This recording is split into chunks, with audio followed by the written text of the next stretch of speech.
जी हाँ दोस्तों, आज की इस वीडियो में बताने वाले हैं सेमेस्टर 5 मेजर पेपर 11 सोशियोलॉजी का महासंग्राम वीडियो। ठीक है, ये महासंग्राम वीडियो दोस्तों, जिसमें से हम आपको केवल यहाँ पर जो है वो 8 इंपॉर्टेंट क्वेश्चन का आंसर बताएंगे और 2 शॉर्ट टाइप से क्वेश्चन है। ठीक है, चलिए देखते हैं एक एक करके क्वेश्चन विथ आंसर को हम लोग क्या करेंगे, कंप्लीट करने का प्रयास करेंगे।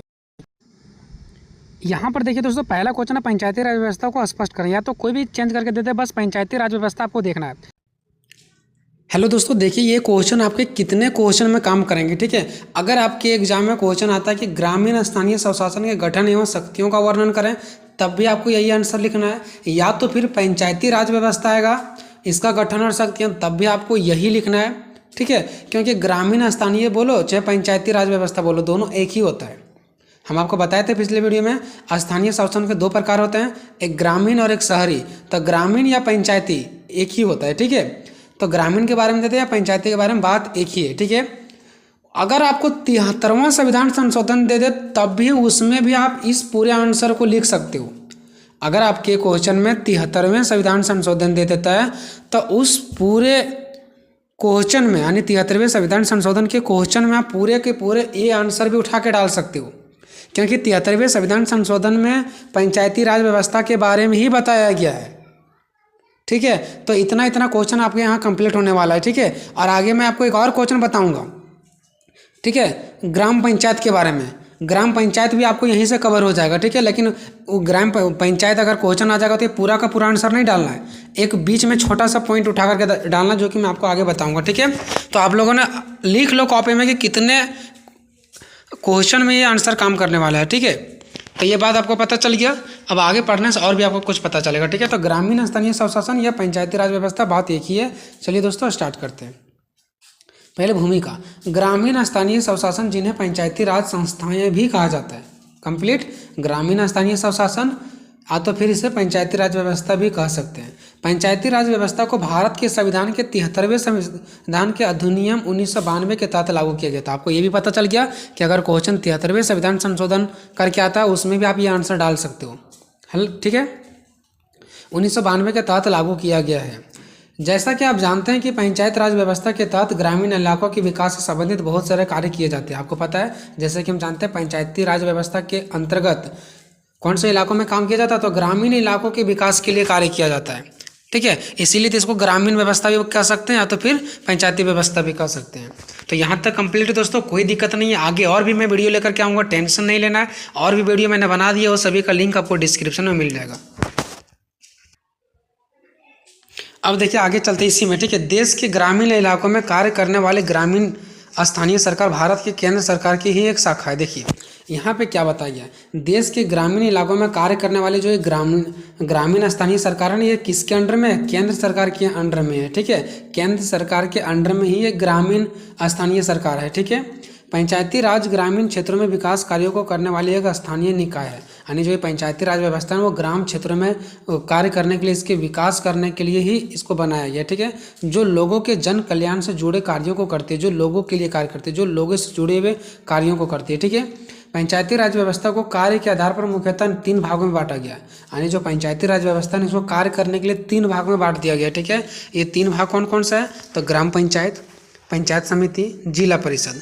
ग्राम पंचायत जो ग्राम स्तर पर होता है, पंचायत समिति जो ब्लॉक स्तर पर होता है, ब्लॉक स्तर पर। ठीक है, एंड जिला परिषद जो जिला स्तर पर होती है। अब यही से आपका एक क्वेश्चन बनेगा दोस्तों कि ग्राम पंचायत के गठन और शक्तियों का वर्णन करें। आपके एग्जाम में, आपके क्वेश्चन में है भी ये क्वेश्चन। ठीक है, कि ग्राम पंचायत के बारे में बताइए। तो मैंने यहाँ पे ग्राम पंचायत के बारे में बता दिया, लेकिन ग्राम पंचायत अकेला आपका एक क्वेश्चन आएगा तो ये आपका 15 मार्क्स में आ सकता है। ठीक है, तो जब ग्राम पंचायत के 15 मार्क्स में आएगा तो कम से कम 4-5 लिखने के लिए भी तो होना चाहिए ना। लेकिन यहाँ पे थोड़ा सा डिस्कस किए ग्राम पंचायत के बारे में, एक ग्राम पंचायत बताएं और ग्राम पंचायत का कार्य बताएं, बस इतना ही। फिर आगे हम बढ़ गए। तो क्या ये बस 2 ही पॉइंट से, यानी कि एक ये और एक ये, इसी से आपका आंसर पूरा मिल जाएगा क्या, नहीं मिलेगा।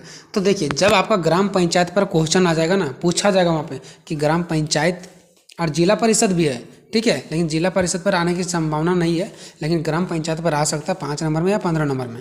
तो ग्राम पंचायत पर एक हम अलग से वीडियो बना देंगे। ठीक है, लंबा करके आंसर, इसका गठन का अलग से, ठीक है, मतलब स्टेप बाय स्टेप अलग से करके हम बता देंगे, ठीक है। तो यहाँ से अगर ग्राम पंचायत पर क्वेश्चन आ जाता है तो यहाँ से लिखने से कोई फ़ायदा नहीं है, क्योंकि यहाँ से उठा करके अगर लिखोगे ग्राम पंचायत के बारे में तो आपका ज़्यादा से ज़्यादा 1 पेज लिख पाओगे, लेकिन आपको वहाँ 3 से 4 पेज में लिखना होता है आंसर, 4 से 5 पेज में, ठीक है। तो इतना नहीं हो पाएगा, तो ग्राम पंचायत का हम अलग से दे देंगे, यहाँ पर आप समझ आइए। वहाँ उसके बाद नेक्स्ट वीडियो लाएंगे तो बहुत आसान हो जाएगा आपके लिए, ठीक है। तो एक करके चर्चा करते हैं दोस्तों ग्राम पंचायत।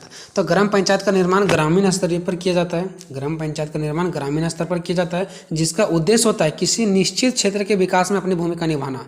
ग्राम पंचायत में क्या होता है, क्या सभी क्षेत्र में विकास किया जाता नहीं, कोई एक निश्चित क्षेत्र में, इसके अंडर में जो गाँव आते हैं ना, उसी में विकास करना होता है इसका, ठीक है।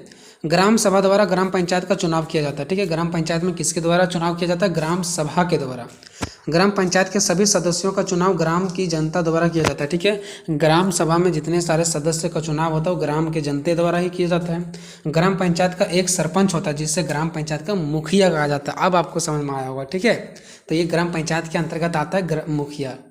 अब देखते हैं ग्राम पंचायत का कार्य क्या, किस मतलब इसके अंडर में कौन कौन सा कार्य आता है। तो ग्रामीण विकास करना, ग्रामीण में विकास करना, फिर से लिखा गया ग्रामीण विकास, कृषि विकास करना, राजस्व संग्रह करना। राजस्व संग्रह करना का मतलब समझ आ रहा है, राजस्व मतलब जो टैक्स वगैरह होगा ना, वो गांव से कलेक्ट करना और फिर उसी से पैसा से कार्य करना।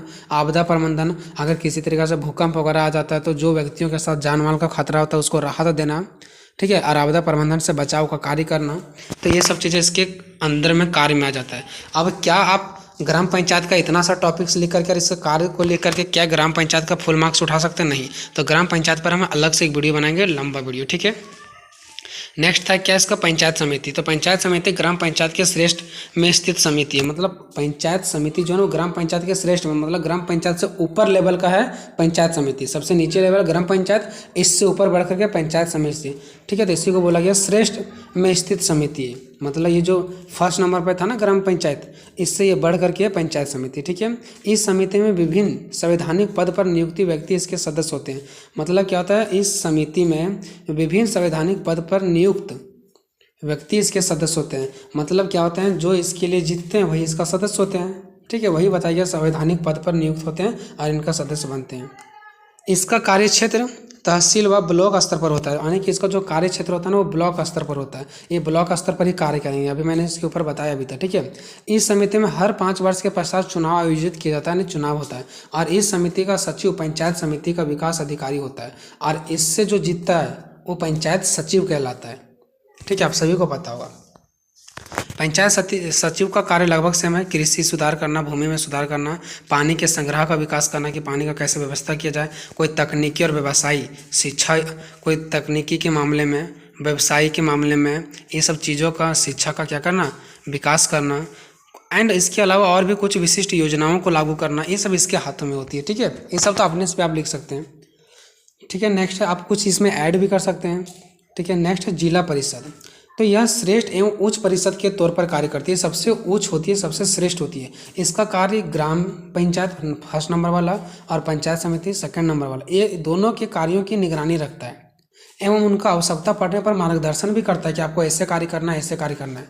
किसको, ग्राम पंचायत को, ग्राम समिति को ये सलाह देते हैं। मतलब ये दोनों का बाप होते हैं, समझ आइए, ठीक है। इस परिषद का कार्य क्षेत्र संपूर्ण जिला होता है, ठीक है। यानी कि जिला परिषद संपूर्ण जिला का देखभाल करती है, ठीक है। यह निचली समितियों को जरूरत पड़ने पर अनुदान प्रदान करने वाले कार्य भी करती है। मतलब अगर जरूरत पड़ेगा ना तो इससे जो नीचे की समिति है ना 2 उसको जरूरत पड़ने पर अनुदान भी करती है, कुछ पैसों देती है और कुछ मदद भी करती है। इस परिषद में जिलाधिकारी, जिसको हम लोग डीएम कहते हैं, ठीक है, बहुत ही महत्वपूर्ण भूमिका निभाती है, ठीक है। इस परिषद का मुख्य कार्य निम्न समितियों के कार्य एवं योजनाओं में समन्वय स्थापित करना होता है। देखिए इसका मुख्य कार्य होता है कि जो इसके नीचे की 2 समितियां है ना उसमें समन्वय, यानी उसमें संबंध स्थापित करना, उसको कार्य प्रदान करना, उसको सलाह देना, यही सब इसका कार्य होता है, ठीक है। और राज्य सरकार व समितियों के मध्य कड़ी के रूप में कार्य करना। और जो राज्य सरकार होती है ना, जो राज्य सरकार है उसके बीच और इन समितियों के बीच, दोनों के बीच में जोड़ने का भी कार्य करती है। अब देखते हैं जिला परिषद के कार्य। तो यह पूरे जिला को संभाल देते हैं, ठीक है। यह कृषि उत्पादन को बढ़ाने का काम करते हैं, यह जल संसाधनों की आपूर्ति करते हैं, ग्रामीण विद्युतकरण को बढ़ावा देते हैं, ग्रामीण में विद्युतकरण, लाइट, बिजली का बढ़ावा करते हैं, रोजगार प्रदान करते हैं, सड़कें बनाते हैं एंड अन्य सार्वजनिक कार्यों को अपने हाथों में लेती है, यानी कि सरकारी कार्यों को अपने हाथों में लेती है, ठीक है। और प्राकृतिक आपदाओं या अभाव के दौरान राहत कार्य करते हैं। अगर आप प्राकृतिक आपदा आ गया और उस टाइम किसी चीज़ का कोई नुकसान हुआ कोई व्यक्ति को, तो उसका भरपाई करते हैं, या तो फिर प्राकृतिक आपदा से बचाव का कार्य करते हैं। तो ये इनके हाथों में होती है, ठीक है दोस्तों। चलिए यहाँ तक हम लोगों ने देख लिया। अब हम लोग देखेंगे पंचायती राज व्यवस्था के प्रमुख कार्य या तो फिर शक्ति। बात एक ही पड़ता है, जो इसको कार्य करने के लिए मिलेगा मतलब वही उसका शक्ति है, ठीक है। या तो फिर जो शक्ति मिलेगा वही तो उसका कार्य करेंगे ना। जो इसको शक्ति नहीं मिला वह इससे बाहर जाकर के कार्य कर सकते हैं क्या? नहीं। तो जो शक्ति है वही कार्य करेंगे। तो शक्ति या तो फिर कार्य। तो पहला स्व संबंधित कार्य। पहला ये क्या कार्य करते हैं? स्वास्थ्य संबंधित कार्य करते हैं। अभी हम लोगों ने पढ़ा था पंचायती राज व्यवस्था का 3 प्रकार, वो यहाँ तक खत्म हो गया। अब उसका नीचे कोई संबंध नहीं है। अब हम पूरा देख रहे हैं पंचायती राज व्यवस्था के प्रमुख कार्य, ठीक है। तब हम पूरा पंचायती राज व्यवस्था के प्रमुख कार्य देखेंगे। ये प्रमुख कार्य जो या तो फिर जो शक्ति है ना, वो सिर्फ एक के लिए नहीं है कि मतलब ग्राम पंचायत के लिए या तो फिर ये ग्राम समिति के लिए है, या तो फिर ये सिर्फ जिला परिषद के लिए, ये बल्कि पूरे पंचायत राज व्यवस्था के ही प्रमुख कार्य और शक्ति के बारे में हमें बताइए, ठीक है। पहला है स्वास्थ्य संबंधित कार्य। मतलब पंचायत राज व्यवस्था में मौजूद समितियों का प्रमुख कार्य ग्रामीण क्षेत्रों में स्वास्थ्य संबंधित योजनाओं को सुचारू रूप से संचालन करना है, कि स्वास्थ्य संबंधित जितने सारे योजना बनाया गया उसको सही ढंग से लागू करना, वो सही तरीके से चलाना, सरकार द्वारा संचालित योजना को ग्रामीण क्षेत्रों में लागू करना, उनको ग्रामीण के जनाने की सरकार द्वारा जितने भी स्वास्थ्य संबंधित कार्य किए गए हैं उसको देखना, देखभाल करना और उसे आगे बढ़ाना, ठीक है। दूसरा है शिक्षा संबंधित कार्य। ग्रामीण क्षेत्रों में बालकों की शिक्षा की व्यवस्था करना, ठीक है। निधन वर्ग यानी जो गरीब वर्ग है उसको छात्रों को आर्थिक सहायता प्रदान करना, कुछ पैसे देना है ना, एवं छात्रवृत्ति की उचित व्यवस्था करना, छात्रवृत्ति भी देना। नेक्स्ट विद्यालय की मरम्मत करवाना, विद्यालय अगर टूटे फूटे तो उसको मरम्मत करवाना। छात्रों की शिक्षण अधिग्रहण प्रक्रिया को प्रभावशाली बनाना, आने के बच्चों की शिक्षा की प्रणाली को ऐसा बनाना ताकि वो क्या बच्चे को शिक्षा ग्रहण करने में कोई कठिनाई ना हो। तीसरा है कृषि एवं पशुपालन संबंधित कार्य। ग्रामीण क्षेत्रों के जीवन यापन के लिए सबसे बड़ा स्रोत होता है कृषि और पशुपालन, क्योंकि ग्रामीण क्षेत्र में जितने लोग रहते हैं लगभग कृषि करते हैं और पशुपालन होता है, ठीक है। तो इस महत्व को देखते हुए पंचायत समिति का यह कार्य है, पंचायत समिति के हाथों में इसका कार्य होता है कि कृषि एवं पशुपालन की उचित व्यवस्था करें, ठीक है। क्या करें? कृषि का और पशुपालन की उचित व्यवस्था करें ताकि गांव वाले अच्छे तरीके से क्या कर सके, इसका मतलब विकास हो सके उन लोगों में और अच्छे से वो अपना जीवन यापन कर सकें। किसानों को सभी सुविधाएं प्रदान किया जाए जिससे उनका आर्थिक विकास हो सके। आर्थिक विकास मतलब पैसों के मामले में वो विकास हो सके। इससे संबंधित सभी समस्याओं का समाधान करना, और इससे अगर कोई भी समस्या आ रहा है तो उसका समाधान भी करना, ठीक है। आर्थिक प्रबंधन कार्य। आर्थिक प्रबंधन कार्य मतलब पैसों से रिलेटेड ही होता है, ठीक है। तो पंचायत के आर्थिक प्रबंधन का ध्यान रखना, ठीक है। पंचायत के आर्थिक प्रबंधन का ध्यान रखना जिससे अधिनियम द्वारा प्रावधानित ग्राम स्तरीय आय और खर्च की प्रबंधन शामिल होती है, ठीक है। देखिए इसमें क्या कार्य होता है, तो पंचायती राज व्यवस्था का ये कार्य होता है कि पंचायत के अंतर्गत कितने आय हुए और कितने मतलब खर्च हुए, ये सभी का प्रबंधन पंचायत समिति ही करते हैं, ठीक है। ये आपको पता चल गया कि कितने पंचायत समिति में आय हुआ और कितने इसका खर्च हुआ, सभी का प्रबंधन आर्थिक प्रबंधन कार्य के अंतर्गत आते हैं जो पंचायत समिति के द्वारा किया जाता है। तो यहाँ से क्वेश्चन खत्म होता है दोस्तों। आप चाहें तो 73वें संविधान संशोधन का भी कुछ पॉइंट इसमें ऐड कर सकते हैं, या तो फिर 73वें संविधान संशोधन में ए पॉइंट को उठा करके वहाँ डाल सकते हैं, या तो फिर उसका वाला भी आप यहाँ डाल सकते हैं, ठीक है। कोई दिक्कत नहीं, बहुत ही आसान क्वेश्चन है दोस्तों, ठीक है। तो यहाँ से भी हम लोगों ने क्या क्या क्वेश्चन देखा कि या तो ग्रामीण स्थानीय स्वशासन के गठन शक्तियों की विवेचना करें, इस पर क्वेश्चन आ जाए, या तो पंचायती राज व्यवस्था का गठन और शक्तियों का विवेचना करें, इस पर क्वेश्चन आ जाए, या तो 73वें संविधान संशोधन आ जाए तो उसमें भी आप लिख सकते हो, ठीक है। तो इस प्रकार से ये क्वेश्चन यहाँ खत्म होता है दोस्तों। नेक्स्ट, जाति क्या है? भारतीय ग्रामीण समाज में जाति की भूमिका। या तो जाति क्या है इसकी विशेषताओं का वर्णन करें, या तो फिर जाति वर्ग से किस प्रकार भिन्न है, किसी भी प्रकार से दे देगा। जी हाँ दोस्तों, आज की इस वीडियो मोस्ट इंपॉर्टेंट क्वेश्चन बताने वाला है। यहाँ से आपका 2 क्वेश्चन कंप्लीट हो जाएगा। चाहे क्वेश्चन आ जाए कि जाति क्या है, इसकी विशेषताओं का वर्णन करें, वर्ग से या किस प्रकार भिन्न है, या तो क्वेश्चन अगर ऐसे दे दे जाति क्या है इसकी विशेषताओं का वर्णन करें, या तो क्वेश्चन दे दे जाति और वर्ग में क्या अंतर है, वर्ग से या किस प्रकार भिन्न है मतलब कि जाति वर्ग में क्या अंतर है, इसी के बारे में बताना है। हो सकता है 5 नंबर में दे दे कि जाति और वर्ग में क्या अंतर है, ठीक है। तो इस प्रकार से आपका ये क्वेश्चन मोस्ट इंपॉर्टेंट है, आपको अंत तक देखना है, बहुत ही आसान तरीके से ट्रिक के माध्यम से बताएंगे, समझ में आ जाएगा। ठीक है, पहले देखते हैं जाति का अर्थ। जाति शब्द अंग्रेजी भाषा के कास्ट का हिंदी रूपांतरण है ना। कास्ट का हिंदी में हम लोग बोलते हैं जाति, और जाति का अंग्रेजी होता है कास्ट। ठीक है, यह एक लैटिन शब्द है जो कास्टस से बना है, जिसका अर्थ होता है वंशानुक्रमण। वंशानुक्रमण का मतलब होता है दोस्तों, जैसे देखो हम जिस जाति के हैं, मेरा बेटा भी उसी जाति का होगा, मेरा बेटा भी उसी जाति का होगा, मतलब जो पीढ़ी दर पीढ़ी चलते रहता है ना, उसी को बोलते हैं वंशानुक्रमण। तो जाति भी एक वंशानुक्रमण है, जिस जाति का है मेरा बेटा भी उसी जाति का होगा, उसका बेटा उसी जाति का होगा। ठीक है, तो ये जाति जो है वो वंशानुक्रमण है। तो जाति जो है वो कास्ट का हिंदी रूपांतरण है, जो लैटिन शब्द कास्टस से बना है, और इसका मतलब होता है वंशानुक्रम, मतलब एक पीढ़ी से दूसरे पीढ़ी में स्थानांतरित होना, मतलब एक पीढ़ी से दूसरे पीढ़ी में चले जाना। जाति प्रथा जन्मगत भेद पर आधारित एक व्यवस्था है। जाति प्रथा मतलब जन्मजात पर आधारित है। ठीक है, जाति प्रथा क्या है दोस्तों, जन्मजात पर हमारा क्या आधारित है, हम जिस जाति में जन्म लिया हम उसी जाति का कहलाएंगे, दूसरा कोई जिस जाति में जन्म लिया उसी जाति में वो उसी जाति का व्यक्ति कहलाएंगे। मतलब जाति जो जन्म पर आधारित है, जिस जाति में वो जन्म लेते हैं वही जाति का कहलाते हैं।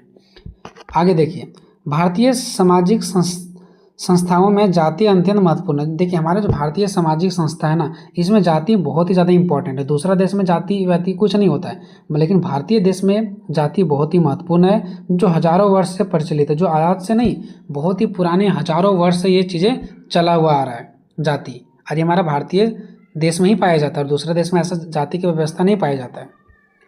जाति व्यक्ति की जन्म से ही तय हो जाती है और इसे बदला नहीं जा सकता है ना।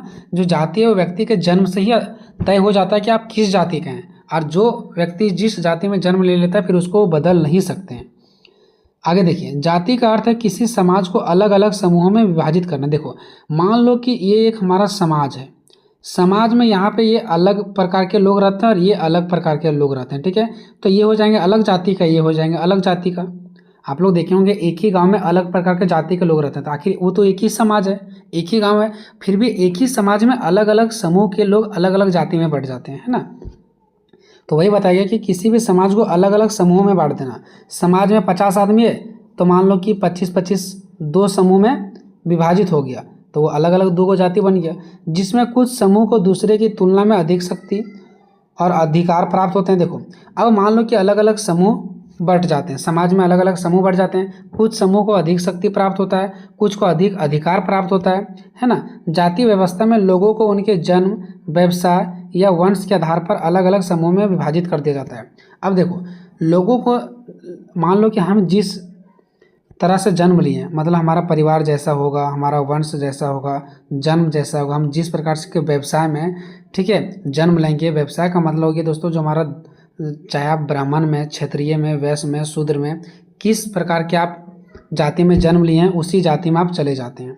तो जाति व्यवस्था में लोगों को उनके जन्म के अनुसार से, उनके व्यवसाय के अनुसार से, व्यवसाय मतलब वो किस जाति में जन्म लिए हैं, वंश के आधार पर अलग अलग समूह में बांट दिया जाता है। मतलब वो जिस जाति में जन्म लेते हैं वही जाति का वो कहलाते हैं, सीधा बात है। ठीक है, जाति की परिभाषा देखते हैं दोस्तों, मजुमदार और मदन के अनुसार। ये एक हमारे क्या दोस्तों, सोशोलॉजी यानी समाजशास्त्र के एक बहुत ही महान विद्वान कह सकते हैं। ठीक है, इन्होंने जाति की परिभाषा दी है कि जाति एक बंद वर्ग है। जाति क्या है, एक बंद वर्ग है। कुल्ले के अनुसार, कुल्ले हमारा जो ये विद्वान है, इनका क्या कहना है, जब एक वर्ग पूर्णतः वंशानुक्रमण पर आधारित होती है। मतलब इनका कहना है कि जो एक वर्ग है ना, जब वर्ग किस पर आधारित होता है, वंशानुक्रमण पर। वंशानुक्रमण मतलब एक पीढ़ी से दूसरे पीढ़ी, दूसरे पीढ़ी से तीसरे पीढ़ी, जब इस पर आधारित हो जाता है ना, तो हम इसे क्या कहते हैं, जाति कहते हैं। मैक्स वेबर के अनुसार जाति को बंद समुदाय मानते हैं। देखो ये क्या कहते हैं, जाति को बंद समुदाय मानते हैं, कि जो बंद समुदाय है उसी को हम क्या कहते हैं, जाति कहते हैं। एक 3 हमारे यहाँ पर डेफिनेशन था दोस्तों, परिभाषा, जो विद्वान के द्वारा परिभाषा दिया जाता है वही लिखा जाता है, इसमें कोई भी कटौती या तो कोई आसान भाषा में इसको हम नहीं कर सकते हैं। ठीक है, अब बात करते हैं दोस्तों जाति की विशेषताएं। तो जाति की निम्नलिखित विशेषताएं हैं दोस्तों। पहला, जन्म आधारित, है ना, यानी कि जाति आमतौर पर जन्म से ही निर्धारित हो जाती है और व्यक्तियों को अपनी जाति के अनुसार व्यवसाय और सामाजिक दर्जा प्राप्त हो जाता है। व्यक्ति को अपने जन्म के अनुसार से ही उनको अपना व्यवसाय, व्यवसाय का मतलब हो गया दोस्तों कि आप कौन सा जाति के हैं, ब्राह्मण जाति का है, क्षत्रिय जाति का है, वैश्य जाति का है या शूद्र जाति का है। ठीक है, तो उसके जाति के अनुसार से वो उस जाति में चले जाते हैं, सामाजिक दर्जा उनको उसी जाति का प्राप्त हो जाता है जिस जाति में वो जन्म लेते हैं। यानी कि जाति का पहला विशेषता है कि जाति जो वो जन्म पर आधारित होती है, ठीक है। दूसरा है दोस्तों कि व्यवसाय आधारित। व्यवसाय आधारित मतलब देखिए दोस्तों, जाति अक्सर विशिष्ट व्यवसायों से जुड़ी होती है, ठीक है। जैसे कि ब्राह्मण जो है वो पुजारी से जुड़े हुए हैं, ठीक है, तो इनका व्यवसाय क्या हो गया, पुजारी। क्षत्रिय जो योद्धा से जुड़े हुए हैं, वैश्य जो व्यापारी से जुड़े हुए हैं, और शूद्र जो किसान या मजदूर होते हैं, ठीक है। तो कहीं ना कहीं जाति जो हमारा है ना, उसको हम कह सकते हैं कि व्यवसाय आधारित है। जाति को व्यवसाय के अनुसार से बांटा गया कि वो आप इस जाति के हैं तो आप ये व्यवसाय करेंगे, आप इस जाति के हैं तो आप इस व्यवसाय को करेंगे। जैसे वैश्य हमारा व्यापार कर सकते हैं, ब्राह्मण जो है पुजारी कहला सकते हैं, ठीक है। तो व्यवसाय एक व्यवसाय पर आधारित है हमारा जाति। तो पहला दूसरा विशेषता ये हो गया आपका। तीसरा सामाजिक दर्जा। जाति सामाजिक दर्जे को निर्धारित करती है, ठीक है। जो जाति वो सामाजिक दर्जे को निर्धारित करती है, जिसमें उच्च जातियों को अधिक प्रतिष्ठित, देखो समाज में जो उच्च जाति होती है उसको अधिक प्रतिष्ठा प्रदान किया जाता है, ठीक है। शक्ति प्राप्त होती है उसको ज़्यादा, जबकि निम्न जातियों को कम प्रतिष्ठा और कम शक्तियाँ प्राप्त होती है। ये चीज़ देखो, तो कहीं ना कहीं कह सकते हैं कि जो ऊंचा हमारा जाति होती है उसको समाज में उच्च दर्जा मिलता है, जो नीचा जाति होता है उसको समाज में नीचा दर्जा मिलते हैं, ठीक है। नेक्स्ट है रीति रिवाज और परंपराएं। जाति विशिष्ट रीति रिवाजों और परंपराओं से जुड़ी होती है। जो जाति होती है ना, वो विशिष्ट प्रकार के रीति और रिवाजों से जुड़ी होती है, परंपराओं से जुड़ी होती है, जो अक्सर धार्मिक और सांस्कृतिक महत्व रखती है। जाति जो हमेशा वो धार्मिक और सांस्कृतिक महत्व को ज़्यादा इंपॉर्टेंट देती है। अंतर्विवाह मतलब देखो, जाति में एक अपने ही जाति में लोग शादी कर सकते हैं। अंतर्विवाह मतलब अपने ही जाति में विवाह करना। तो जाति अक्सर अंतर्विवाह को बढ़ावा देती है, जिसमें व्यक्ति अपने ही जाति के भीतर विवाह कर सकता है, ठीक है। दूसरे जाति के लड़की से या लड़का से शादी नहीं कर सकते हैं। छठा है खान पान पर संबंधित प्रतिबंध। देखो, अगर वो आप अलग जाति के हैं तो इस जाति के लोग दूसरे जाति के चीज़ों को खाने पसंद नहीं करते हैं, ठीक है। तो कहीं ना कहीं इस पर भी प्रतिबंध लगाया गया है। वैवाहिक प्रतिबंधों के साथ साथ, यानी कि विवाह भी जो है वो अपनी ही जाति में कर सकते हैं। इसी के साथ साथ देखिए दोस्तों, जाति व्यवस्था अपने सदस्य व्यक्ति पर विभिन्न प्रकार से खान पान और भोजन संबंधित प्रतिबंध तथा अन्य निषेध भी स्थापित करती है। मतलब अपने जाति को दूसरे जाति वाले चीज़ों को खाना पसंद वो नहीं करते हैं। प्रत्येक जाति पर अन्य जातियों द्वारा पकाए गए भोजन पर अत्यधिक सख्त मनाही होती है। देखो, यानी प्रत्येक जाति अगर कोई दूसरे जाति के द्वारा कोई भी चीज़ बनाया गया भोजन, तो उस पर सख्त वो मनाही कर देते हैं, खाते नहीं है। नेक्स्ट है खंडित समाज। जो जाति व समाज को खंडित कर देती है। जाति व्यवस्था समाज को अलग अलग समूह में विभाजित करती है, जिसमें ऊंच नीच की निश्चितता कर्म हो जाती है, ठीक है, जिससे समाज में ऊंच नीच की भावना उत्पन्न होती है। आठवां है सामाजिक पदानुक्रम। सामाजिक पदानुक्रम देखिए, जाति व्यवस्था में एक पदानुक्रम है। पदानुक्रम मतलब एक पद से दूसरे पद, यानी एक हमारा पीढ़ी से दूसरी पीढ़ी के बच्चे भी पैदा लेंगे तो वो भी उसी जाति का कहलाएंगे, ठीक है। तो ये पदानुक्रम होता है, जिसमें ब्राह्मण सबसे ऊपर होते हैं और अछूत सबसे नीचे होते हैं। एक पद के अनुसार से बांटा गया, सबसे ऊपर कौन रहेंगे, फिर नीचे कौन रहेंगे, फिर नीचे कौन रहेंगे। जैसे कि मैंने भी आपको ऊपर दिखाया था, चारों जाति का अलग अलग काम था। प्रतिबंध देखो, जातियों के बीच सामाजिक संपर्क, भोजन और अन्य व्यवहारों पर प्रतिबंध होते हैं कि आप अलग जाति के हैं तो उससे हम संपर्क नहीं करेंगे, छुआछात हो जाएगा, वो नीचा जाति का नहीं छुएंगे, उसका भोजन नहीं खाएंगे। तो कहीं ना कहीं ये भी प्रतिबंध लगाया हुआ हम लोग देखते हैं कि अलग अलग जातियों पर अलग अलग प्रकार का प्रतिबंध लगाया जाता है। जाति अस्थायी होती है। जाति हमेशा बदलती नहीं है, जाति अस्थायी है, मतलब जो हमारा जाति आ गया वो परमानेंट वही रहेंगे, तो परमानेंट को ही अस्थायी बोलते हैं।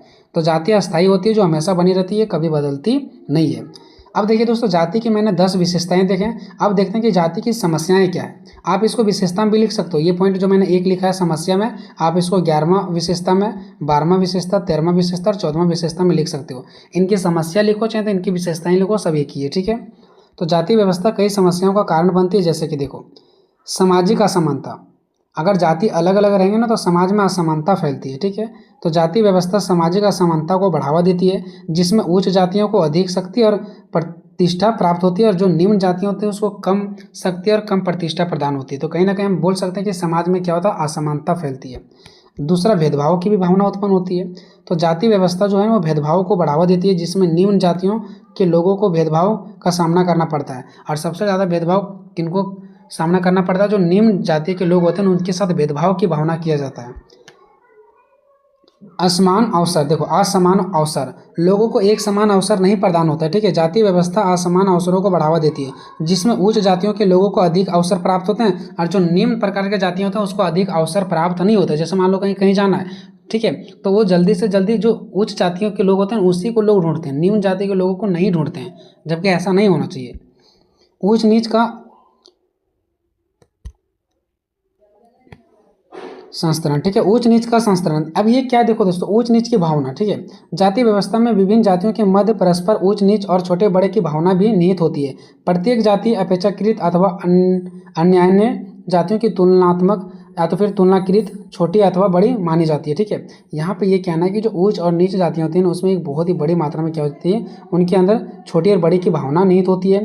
प्रत्येक जाति अपेक्षाकृत अथवा अन्यान्य जातियों की तुलनाकृत छोटे अथवा बड़ी मानी जाती है। मतलब जो बड़ी जातियाँ होती है उसको बड़ी तो तुलना की दृष्टि से देखा जाता है, उनको बड़ी दर्जा प्राप्त होता है। जो छोटी जातियाँ होती हैं ना उसको छोटी तुलना से देखा जाता है, ठीक है, उसको मतलब कि उसको कम अधिकार प्राप्त होता है।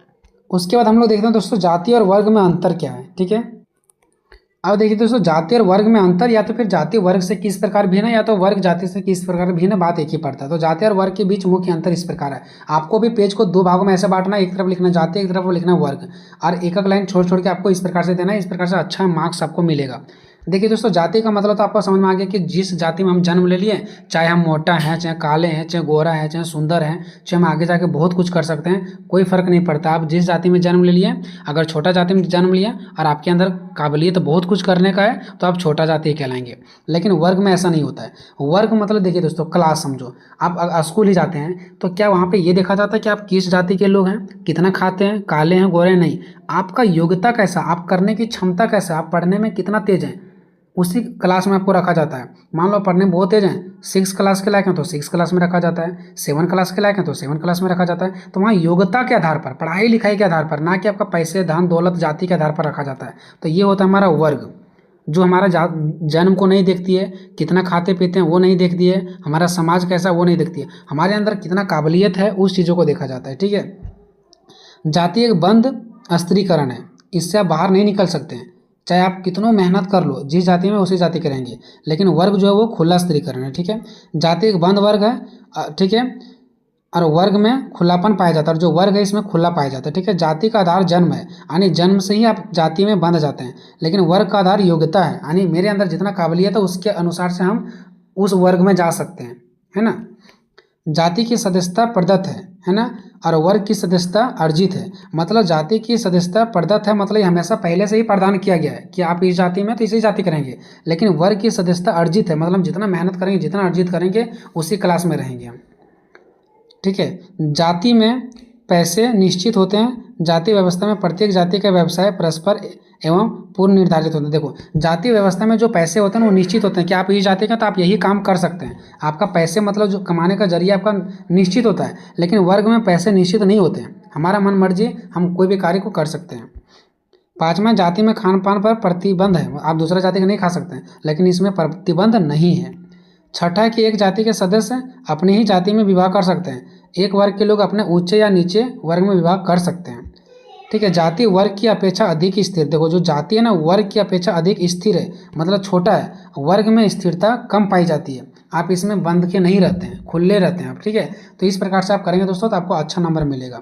नेक्स्ट, निष्कर्ष। जाति व्यवस्था जन्म से निर्धारित होने वाली वंशानुगत अंतर्विवाह समूह है, जिसमें एक समान नाम, देखो जाति में एक समान नाम भी देखने को आपको मिलेगा, ठीक है। समान परंपराएं भी देखने को मिलेगा, समान व्यवसाय भी देखने को मिलेगा, समान सांस्कृतिक और एक निश्चित सामाजिक स्थिति भी आपको देखने को मिलेगा। मतलब जाति में ये सब कुछ एक जैसा आपको देखने को मिलेगा, ठीक है। तो वीडियो कैसा लगा दोस्तों कमेंट में जरूर बताइएगा। थोड़ा सा जल्दी में मैंने बताने का प्रयास किया क्योंकि समय बहुत। तीसरा, ग्रामीण समाज में संयुक्त परिवार के कार्यों में महत्व का वर्णन करें, या तो परिवार से रिलेटेड किसी भी तरीके से आपका क्वेश्चन दे सकता है। वीडियो में आपको हम बताने वाले हैं कि परिवार की परिभाषा दें तथा इसके प्रमुख प्रकारों की चर्चा करें। ये बहुत सारे एग्जाम में पूछा जाता है, ठीक है। एग्जाम में आपका क्वेश्चन चाहे किसी भी प्रकार से चेंज करके दे दे कि परिवार का अर्थ, परिवार की परिभाषा और इसके प्रमुख प्रकारों की वर्णन करें, या तो फिर परिवार क्या है इसकी विशेषताओं का वर्णन करें। देखो, ये आंसर है 5 से 6 पेज में, और ये क्वेश्चन का आंसर आप लोगों के लिए 16 मार्क्स में भी काम करेगा, 20 नंबर जो मार्क्स का पूछा जाता है उसमें भी काम करेगा, ठीक है। ये मतलब कोई 4-5 मार्क्स वाले क्वेश्चन के लिए नहीं, बल्कि 15 नंबर, 16 नंबर, 20 नंबर वाले बड़ा क्वेश्चन जो पूछा जाता है आपके एग्जाम में, BA में, ठीक है, इस टाइप का क्वेश्चन है ये, ठीक है।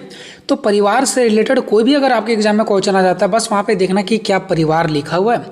तो उससे संबंधित जितने सारे हम आंसर आपको बता रहे हैं सब कुछ आपको लिख देना है, ठीक है। हम आपको आराम से समझाएंगे, लिखने की कोई ज़रूरत नहीं है, बस आप लोग एक बार वीडियो को देख लो, ठीक है, आपको 100% समझ में आ जाएगा। परिवार क्या होता है? हम लोग एक घर में माता पिता भाई बहन रहते हैं, वो भी एक परिवार है। हमारे साथ माता पिता भाई बहन, उसके साथ दादा दादी रहता है, वो भी एक परिवार है। माता पिता, उसके बच्चे, उसके नाना नानी, मौसम मौसी, ये भी एक परिवार है। तो परिवार बहुत प्रकार का होता है, तो उसके बारे में हम लोग डिटेल्स जानेंगे कि परिवार क्या है, ठीक है। देखो, अगर हम परिवार शब्द अंग्रेजी के फैमिली शब्द का हिंदी रूपांतरण है। आखिर ये सब चीज़ फर्स्ट में क्यों लिखा जाता है? ऐसा इसलिए लिखा जाता है ताकि जब आप एग्जाम में कॉपी लिख करके आओगे तो एग्जामिनर को ये पता चलेगा कि हाँ ये कुछ जानता है। अब अटपटांग आप डायरेक्ट यहाँ से स्टार्ट कर दोगे कि जो हम लोग एक घर में रहते हैं सभी लोग भाई बहन माता पिता, वो एक परिवार है, तो यहाँ से आप लोग डायरेक्टली इतना सरल लैंग्वेज यूज नहीं कर सकते हो, ठीक है। तो परिवार का अर्थ, तो परिवार शब्द अंग्रेजी के फैमिली शब्द का हिंदी रूपांतरण है, क्योंकि आप सभी को पता है इंग्लिश में फैमिली को हिंदी में हम लोग परिवार कहते हैं, ठीक है।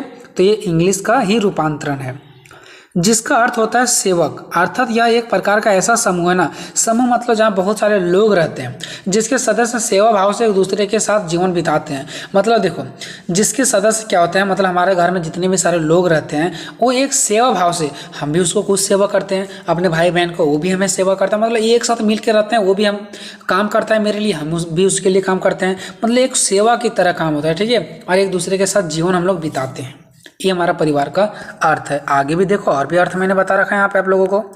अगर सरल शब्दों में कहा जाए तो वह समूह जिसमें एक ही छत के नीचे सभी लोग रहते हैं, बस। अगर सरल शब्दों में कहा जाए तो परिवार का मीन्स आप लोग एक चीज़ ध्यान रखना कि वह समूह मतलब होता है जहाँ पे एक से ज़्यादा लोग रहते हैं, तो हम लोग घर परिवार में एक से ज़्यादा लोग रहते हैं, तो वह समूह जिसमें एक ही छत के नीचे एक ही घर में सभी लोग रहते हैं, जैसे हो गया दादा दादी, माता पिता, चाचा चाची, विवाहित बच्चे यानी जिसका शादीशुदा हो गया वो भी बच्चे हैं, और जो शादीशुदा नहीं हुआ अविवाहित बच्चे, सभी को परिवार कहते हैं। तो ये डिफिनेशन आपको क्लियर पता चल गया होगा कि जो हम लोग छत के नीचे जितने भी सारे रहते हैं, माता पिता, चाचा चाची, विवाहित अविवाहित बच्चे, वो सभी को हम लोग क्या बोलते हैं? परिवार बोलते हैं। तो इसका डिफिनेशन आप लोगों को परिवार का अर्थ, अभी परिभाषा नहीं, परिवार का अर्थ आप लोगों को समझ में आया होगा, ठीक है। अब आप लोगों का सवाल होगा कि परिवार का अर्थ तो कहीं पूछा ही नहीं। भाई 15-16 नंबर में पूछा जाता है या नहीं पूछा जाता, ये आपको मायने नहीं रखना है, आपको शुरू से बताना है।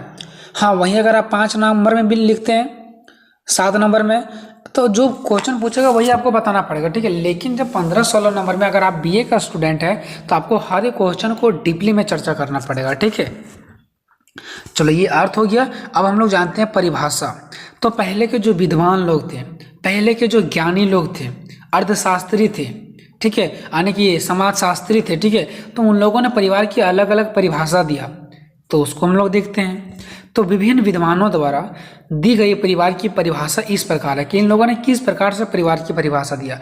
पहला जो हमारे विचारक है, ठीक है, समाजशास्त्री है, वो है पेज। एक व्यक्ति का पेज नाम है, आप दूसरा को समझ समझना है, ठीक है।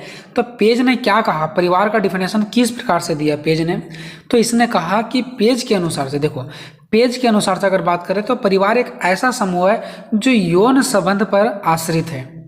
यानी कि पेज का कहना है ना कि जो परिवार होता है ना वो यौन संबंध पर आश्रित है, ठीक है, यौन पर डिपेंड है, क्योंकि जब तक बच्चे पैदा नहीं होंगे तब तक हमारा परिवार नहीं बनेगा, ठीक है। तो कहीं ना कहीं अगर हम देखें तो परिवार जो हमारा टिका हुआ ना वो यौन संबंध पे टिका हुआ है, ठीक है, और इतना छोटा तथा शक्तिशाली है कि संतान के जन्म से लेकर के पालन पोषण की क्षमता रखता है। मतलब परिवार एक ऐसा चीज है, ठीक है, एक ऐसा शक्तिशाली चीज है, ठीक है, इतना छोटा है, परिवार इतना छोटा है लेकिन शक्तिशाली है कि वह संतान के जन्म और पालन पोषण की क्षमता रखता है कि उसको, वो संतान जो बच्चा उसको जन्म भी देगा और उसका पालन पोषण भी करेगा। ये शक्ति है किसमें? ये हमारा परिवार में है, ठीक है। वो छोड़ नहीं सकता बच्चे को अगर वो पैदा किया है तो उसको क्या कर सकता है, उसका पालन पोषण करके उसको बड़ा भी करने का उसके पास क्षमता होता है। किसके पास? परिवार के पास, ठीक है। तो ये किसका कहना है? पेज का कहना है, ठीक है।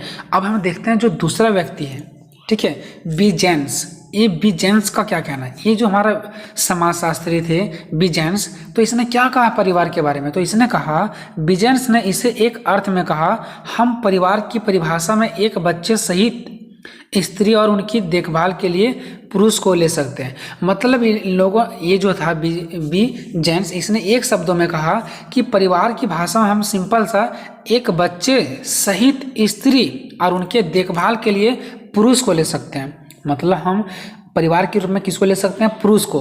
क्यों? क्योंकि एक बच्चे को सहित स्त्रियों को, एक बच्चे का पालन पोषण, उसके साथ साथ उसके माता पिता बोलो, यानी कि उसके माता को बोल लो, स्त्री लोगों का, उनका देखभाल के लिए हम पुरुष को एक परिवार के रूप में ले सकते हैं कि पुरुष के कारण ही बच्चा का पालन पोषण होता है, उसके स्त्री का, उसकी बीवी का पालन पोषण होता है। तो कहीं ना कहीं अगर ये परिवार एक साथ इकट्ठा अगर हुआ है तो उस पुरुष की वजह से हुआ है, तो हम पुरुष को ले सकते हैं। अगर पुरुष कमा करके नहीं देता तो शायद, ठीक है, उसका जो स्त्री है वो कहीं और रहती है, अपने बच्चों को लेकर के कहीं और कमाती है और अपना गुजर करती है, ठीक है। तो उस प्रकार से फिर परिवार नहीं बनता। तो कहीं ना कहीं उस परिवार में, उस पुरुष में वो दम है जिसके वजह से वो अपने स्त्री को, बच्चे को एक जगह रख पाई है और अपना परिवार को संभाल रहा है। तो हम परिवार के रूप में उस पुरुष को ले सकते हैं जो बच्चों का और स्त्रियों को अभी तक देखभाल कर रहा है, ठीक है। तीसरा, मजुमदार के अनुसार से, आखिर ये समाजशास्त्री जो मजुमदार था इसने क्या कहा? तो इसने कहा परिवार ऐसे व्यक्तियों का समूह है जो एक ही छत के नीचे रहते हैं और रक्त से संबंधित होते हैं। मतलब इसने कहा जो भी व्यक्ति छत के नीचे होता है रक्त से संबंधित होते हैं। मतलब ये नहीं कि छत के नीचे कोई दूसरा व्यक्ति आ गया तो भी हमारा परिवार में ऐड हो जाएगा, नहीं, रक्त से संबंधित मतलब हमारा ही खून का होना चाहिए, हमारा ही भाई बहन होना चाहिए, हमारा ही परिवार में होना चाहिए, ठीक है। तो ये परिभाषा हम लोगों ने देख लिया 3 व्यक्ति का, पहला, दूसरा और तीसरा, ठीक है। अब हम लोगों ने परिभाषा देखी, यहाँ पे देखो चौथा व्यक्ति का भी है जो कि बहुत आसान है, भले आपको लंबा दिख रहा होगा बट बहुत आसान है। 4 में से आपको कोई भी अगर 2-3 आसान लगता है तो वो भी आप लोग लिख सकते हो, ठीक है। चौथा, लॉक के अनुसार, ये जो समाजशास्त्री थे लॉक, इसने क्या कहा? तो लॉक के अनुसार परिवार ऐसे व्यक्तियों का समूह, इसने कहा कि व्यक्तियों जो समूह है ना, यानी जो परिवार है ना, वो ऐसे व्यक्तियों का समूह है जो विवाह, रक्त अथवा गोद लेने के संबंधों द्वारा संगठित है, छोटी सी गृहस्थी का निर्माण करते हैं, छोटी सी गृहस्थी का निर्माण करते हैं और पति पत्नी, माता पिता, पुत्र पुत्री, भाई तथा बहन के रूप में एक दूसरे से अंतक्रियाएं करते हैं तथा एक सामान्य संस्कृति की देखभाल करते हैं। मतलब इनका कहना सिंपल सा ये बात है कि परिवार वो चीज़ होता है जिसको, जो विवाह में विवाह होता है, देखो विवाह से भी परिवार बनता है, रक्त से यानी हमारा बाल बच्चा हुआ तो हमारा ही खून का है, गोद लेने से अगर हम किसी बच्चों को, अगर मान लो छोटा सा बच्चा को कहीं भूला गया, ठीक है, उसको हम अपने पास गोद ले लिए तो वो भी हमारे ही परिवार में आ जाएगा, फिर वो हमारे ही खून से तरह से देखे तो बन जाएगा, ठीक है, भले अपना खून का नहीं बट बन जाता है, ठीक है। तो ऐसे ही जो हम लोग एक साथ इकट्ठा होते हैं वो हमारा परिवार कहलाता है। और जो हम लोग छोटे से गृहस्थी के अंदर रहते हैं, पति पत्नी, माता पिता, पुत्र, भाई बहन के रूप में एक दूसरे से अंतःक्रिया करते हैं, एक दूसरे से मेल जोल कर रहते हैं, खाते पीते हैं, साथ रहते हैं, लड़ाई झगड़ा करते हैं और हमारे एक संस्कृति भी रहता है। ये नहीं कि हमारा संस्कृति अलग है, हमारा भाई का संस्कृति अलग है, हम ये पूजा पाठ कर रहे हैं, वो पूजा पाठ कर रहा है, ऐसा कुछ नहीं है। सबका संस्कृति एक ही होता है उस परिवार में, तो ठीक है, और एक ही संस्कृति को हम लोग देखभाल करते हैं, उसके बारे में जानते हैं। तो ये हमारा क्या कहलाता है दोस्तों? इसको परिवार कहते हैं। ये किसका कहना है? लॉक के अनुसार से, ठीक है। अब यहाँ परिवार का डिफिनेशन खत्म हो जाता है और अब हम लोग देखेंगे परिवार के प्रकार को, ठीक है, कि परिवार का क्या क्या प्रकार है। अब देखो हम लोग देखते हैं परिवार के प्रकार कि आखिर इसका प्रकार कौन कौन सा होता है, क्योंकि क्वेश्चन में पूछा गया है। तो देखो प्रत्येक समाज की संस्कृति अलग अलग होती है, सभी को पता है, तथा यह अंतर भौगोलिक, आर्थिक, सांस्कृतिक आदि अंतरों के कारण ही पाया जाता है। देखो प्रत्येक समाज की संस्कृति अलग अलग होती है। देखो हम लोग जहाँ पे रहते हैं, जिस गांव क्षेत्र राज्य में रहते हैं, वहाँ का संस्कृति अलग है, किसी दूसरे राज्य गांव समाज में अलग होगा। तो ऐसा क्यों है? ऐसा इसलिए भौगोलिक के कारण, जो हमारा भूगोल इतना बड़ा है इसके वजह से, आर्थिक के कारण, आर्थिक मतलब पैसों से रिलेटेड, कहीं ज़्यादा पैसा है किसी राज्य में, कहीं कम है, कहीं लोग गरीब है, कहीं अमीर है, हमारा संस्कृति आदि कारणों के कारण, अंतर के कारण ही पाया जाता है, ठीक है। परिवार एक सार्वभौमिक संस्था है, सार्वभौमिक मतलब बहुत बड़े लेवल का एक संस्था होती है, ठीक है।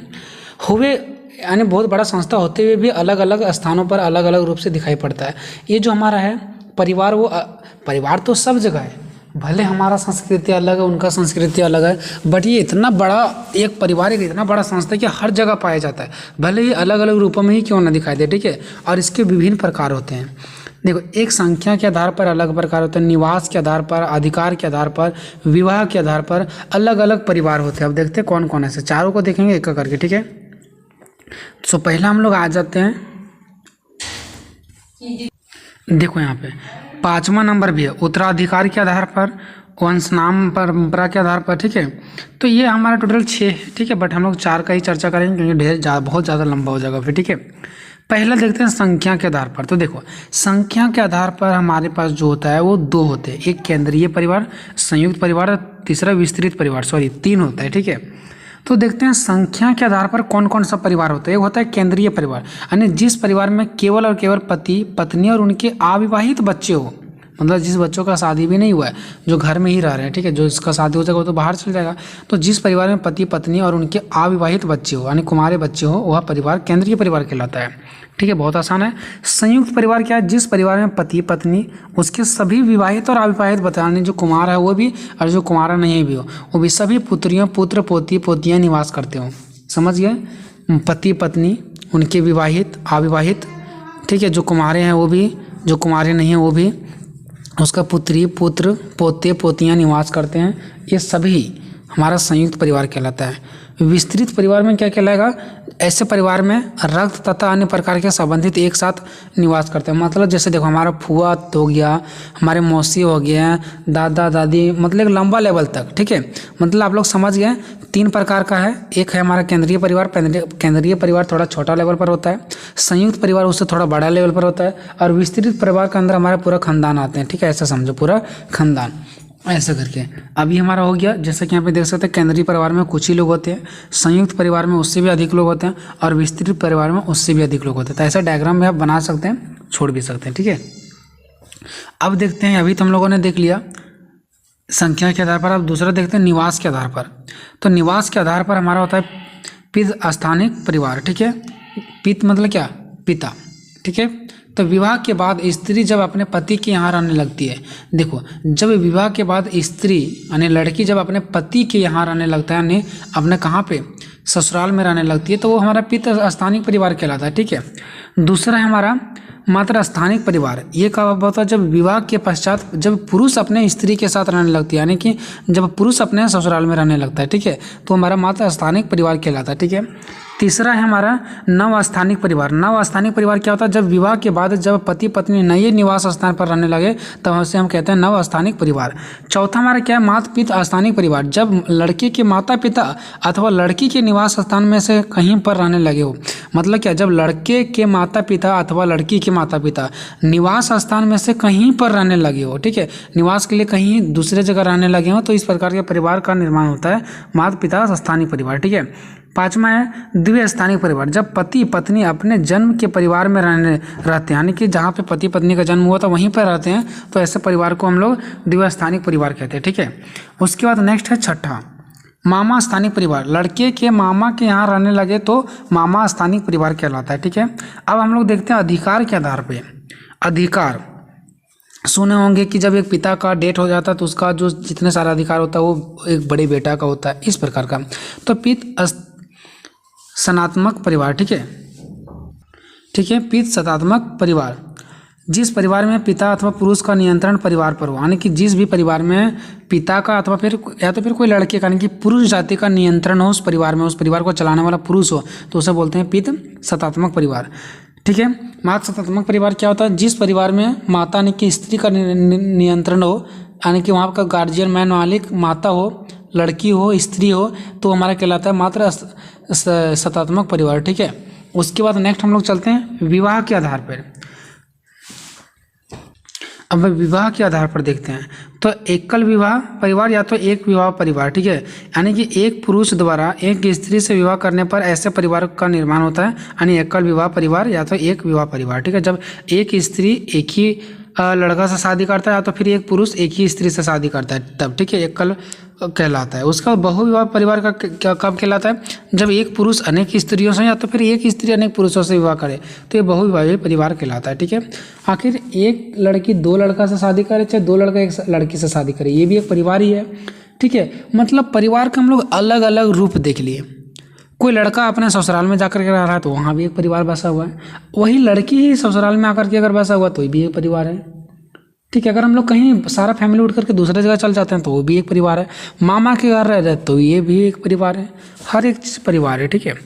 अब उपरोक्त आधारों के अतिरिक्त सामाजिक परिस्थिति एवं अन्य आधारों पर भी परिवार के भेद बताए गए हैं। स्पष्ट है कि विभिन्न समाजों और उनकी संस्कृति के आधार पर विभिन्न समाजों में परिवार के अलग अलग रूप पाए जाते हैं। मतलब अलग अलग, जहाँ पे अलग अलग हमारा समाज, अलग अलग संस्कृति रिवाज है, वहाँ पे अलग अलग परिवार भी पाया जा रहा है। ऐसा नहीं कि हमारा जिस प्रकार से हमारा राज्य में परिवार है, हमारे समाज में उस प्रकार से दूसरी जगह भी हो। परिवार तो सब जगह है, लेकिन अलग अलग परिवार का संस्कृति अलग अलग रूपों में पाया जाता है, ठीक है। तो इस प्रकार से फाइनली आपका ये टॉपिक्स खत्म होता है। अगला आपको कौन सा टॉपिक्स चाहिए आप लोग कमेंट करके जरूर बताना। वीडियो आपको कैसा लगा। नेक्स्ट है ग्रामीण समुदाय से आप क्या समझते हैं, इसकी प्रमुख विशेषताओं का वर्णन करें, या तो समुदाय का अर्थ, परिभाषा और इसकी विशेषताओं का वर्णन करें। क्वेश्चन को बहुत ही आसान तरीके से आपको हम समझाने वाले हैं। क्वेश्चन क्या है कि समुदाय से आप क्या समझते हैं, इसकी प्रमुख विशेषताओं का वर्णन करें। मोस्ट इंपॉर्टेंट क्वेश्चन है जो एग्जाम में पूछे जाते हैं, ठीक है। हम आपको पहले ही समझा देना चाहते हैं कि समुदाय क्या है। जहाँ पे 10 लोग हम लोग मिल जाते हैं, 7 लोग मिल जाते हैं, उससे हमारा समूह बनता है और समूहों से समुदाय बनता है। अब मान लो कि कहीं भी हम रास्ते में जा रहे हैं, हम लोग 7 कोई और एक जगह बैठ गए और विचार कर रहे हैं, तो हमारा समूह हो गया। लेकिन समुदाय भी वैसा ही होता है, जहाँ पे हम लोग 7 कोई 10 कोई एक पूरा मतलब गाँव का या तो फिर एक टोला का हम लोग क्या करते हैं, वहाँ पे जाकर के बैठते हैं, ठीक है। लेकिन समूह का मतलब होता है कहीं भी अगर हम 7-8 कोई बैठे हुए हैं तो वो समूह कहलाता है, कहीं भी।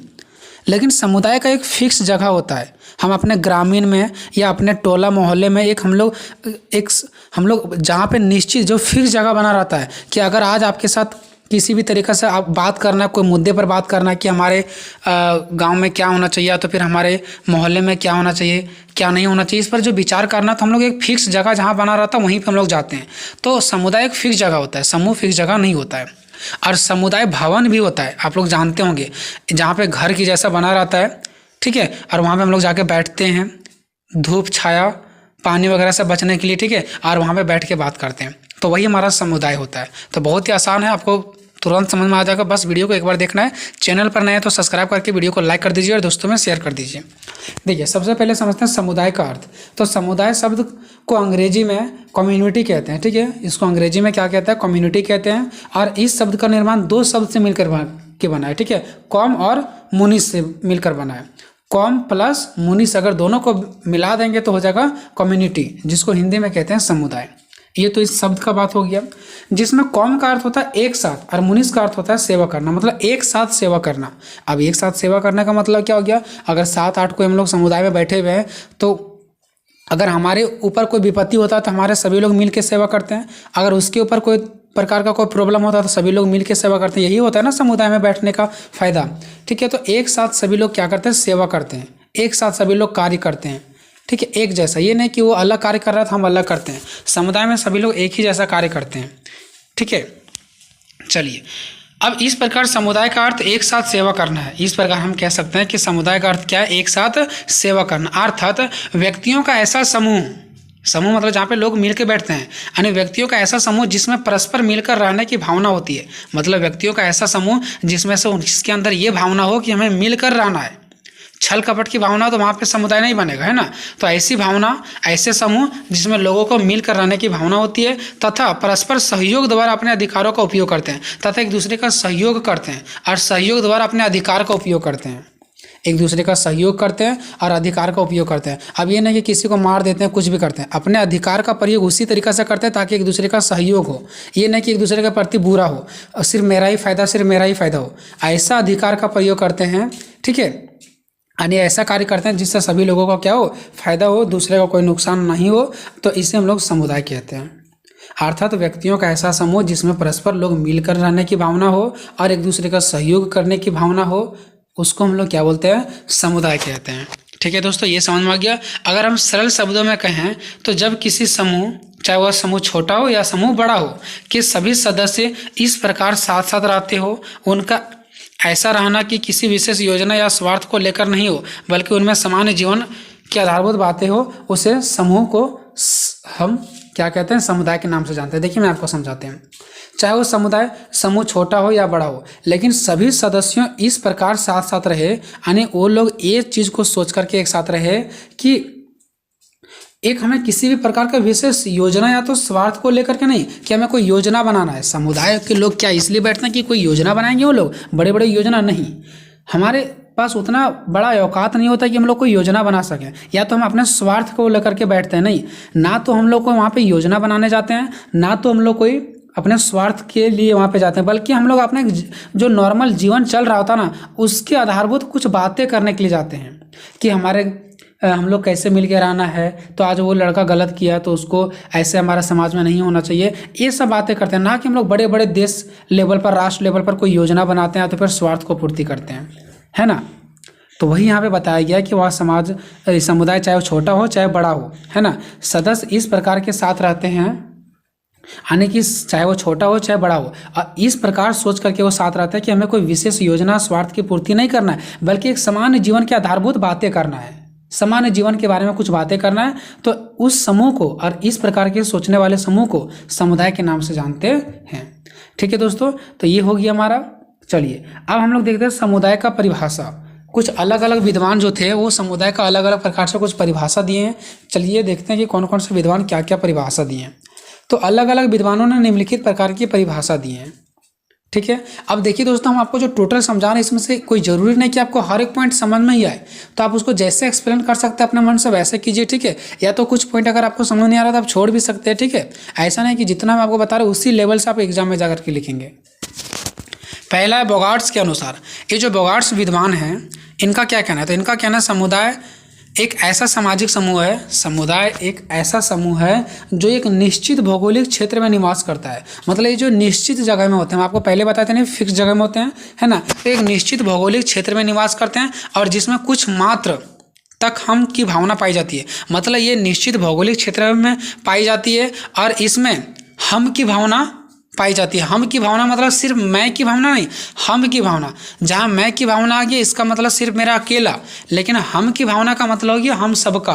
तो ये एक निश्चित भौगोलिक क्षेत्र में पाई जाती है और इसमें हम की भावना भी पाई जाती है। ये कहना है बोगार्ट्स के अनुसार। ठीक है, दूसरा आगबर्न के अनुसार। आगबर्न का क्या कहना है, तो इनका कहना है कि एक सीमित क्षेत्र के अंदर रहने वाले सामाजिक जीवन के पूर्ण संगठन को समुदाय कहा जाता है। इनका ये कहना है कि एक सीमित क्षेत्र के अंदर, ऐसा थोड़ी ना कि एक ही समुदाय से पूरा संसार चलता, नहीं, एक सीमित क्षेत्र के अंदर, मान लो कि हमारा एक मोहल्ला है, उसी सीमित क्षेत्र के अंदर हम लोग जितने भी सारे रहने वाले हैं उस सामाजिक जीवन के पूर्ण संगठन को, पूर्ण संगठन मतलब एकता रहना, एक साथ संगठित रहना, है ना, तो सामाजिक जीवन के पूर्ण संगठन को समुदाय कहा जाता है। कि जितने भी सारे हम लोग उस मोहल्ले में जितने भी सारे सामाजिक जीवन के लोग रह रहे हैं वो सभी एक साथ हम लोग संगठित रहें, यानी पूर्ण रूप से संगठित रहें, उसी को समुदाय कहा जाता है। ठीक है, मतलब एक विशेष जगह के अंदर रहने वाले सभी प्राणियों के पूर्ण संगठन को, जितने भी सारे प्राणी जीवन व्यतीत कर रहे हैं, लोग रह रहे हैं, ठीक है, उस सभी के पूर्ण संगठन को, यानी एक साथ सभी लोग पूर्ण तरीके से संगठित होते हैं। ठीक है, तो उस पूर्ण संगठन को समुदाय कहा जाता है। ठीक है, चलिए अब तीसरा देखते हैं मैकाइबर और पेज के अनुसार। ये दोनों विद्वान, मैकाइबर भी और पेज भी, दोनों का कहना है कि समुदाय सामान्य जीवन का एक क्षेत्र है। इसमें सामान्य जीवन, नॉर्मल जीवन चलता है, कोई हाई फाई लेवल का जीवन नहीं चलता है। ठीक है, सामान्य जीवन का एक क्षेत्र है। वहीं आप लोग देखते होंगे कि बड़े बड़े नेता लोग क्या करते हैं, मीटिंग करते हैं बड़े बड़े भवन में, तो वहाँ पे सामान्य जीवन की बात नहीं चलती, वो एक राष्ट्र लेवल पर बातें चलती है। लेकिन यहाँ पे समुदाय में एक सामान्य जीवन का क्षेत्र है, सामान्य जीवन पर ही बातचीत किया जाता है। तो ये हो गया दोस्तों इसका परिभाषाएं। अब हम लोग देखते हैं समुदाय की विशेषताएं। या तो क्वेश्चन में अगर ऐसे दे दे समुदाय के तत्व के बारे में, तब भी सेम आपको लिखना है। ठीक है, तो समुदाय की विशेषताएं को देखते हैं। तो समुदाय की विशेषताएं निम्नलिखित है। देखते हैं कि समुदाय की क्या क्या विशेषताएं हैं, समुदाय से क्या क्या फायदा होती है। तो देखिए, पहला निश्चित भूभाग। भूभाग का मतलब एरिया, जगह, जमीन। मतलब समुदाय का ना एक निश्चित भूभाग, एक निश्चित जगह होती है। ठीक है, देखिए समुदाय के लिए एक निश्चित भूभाग या क्षेत्र का होना अति आवश्यक है। ठीक है, क्योंकि ये फिक्स जगह पे होती है, आपको मैंने पहले बता दिया। तो समुदाय के लिए एक फिक्स जगह होना अति आवश्यक है। ठीक है, ज़्यादातर समुदाय एक निश्चित स्थान पर ही बसे होते हैं। ज़्यादातर जो समुदाय होते हैं वो एक निश्चित जगह पर ही बसे हुए रहते हैं। ठीक है, जो भवन नहीं बना रहता सामुदायिक भवन, एक निश्चित भूभाग पर रहने से उसमें एकता व संगठन की काफ़ी दृढ़ता बढ़ जाती है। मतलब अगर एक जगह होती है ना तो उसमें एकता की भावना और संगठन, यानी कि इकट्ठा होने की, लोगों की इकट्ठा होने की काफ़ी बढ़ जाती है। अब पता ही नहीं चलेगा कहाँ बैठना, नहीं बैठना, क्या कहाँ क्या बात करना है, तो इससे लोगों की एकता नहीं बनता है और लोगों में जो संगठन एक साथ इकट्ठा होने की जो जज्बा होती है ना, वो विचार खत्म हो जाती है।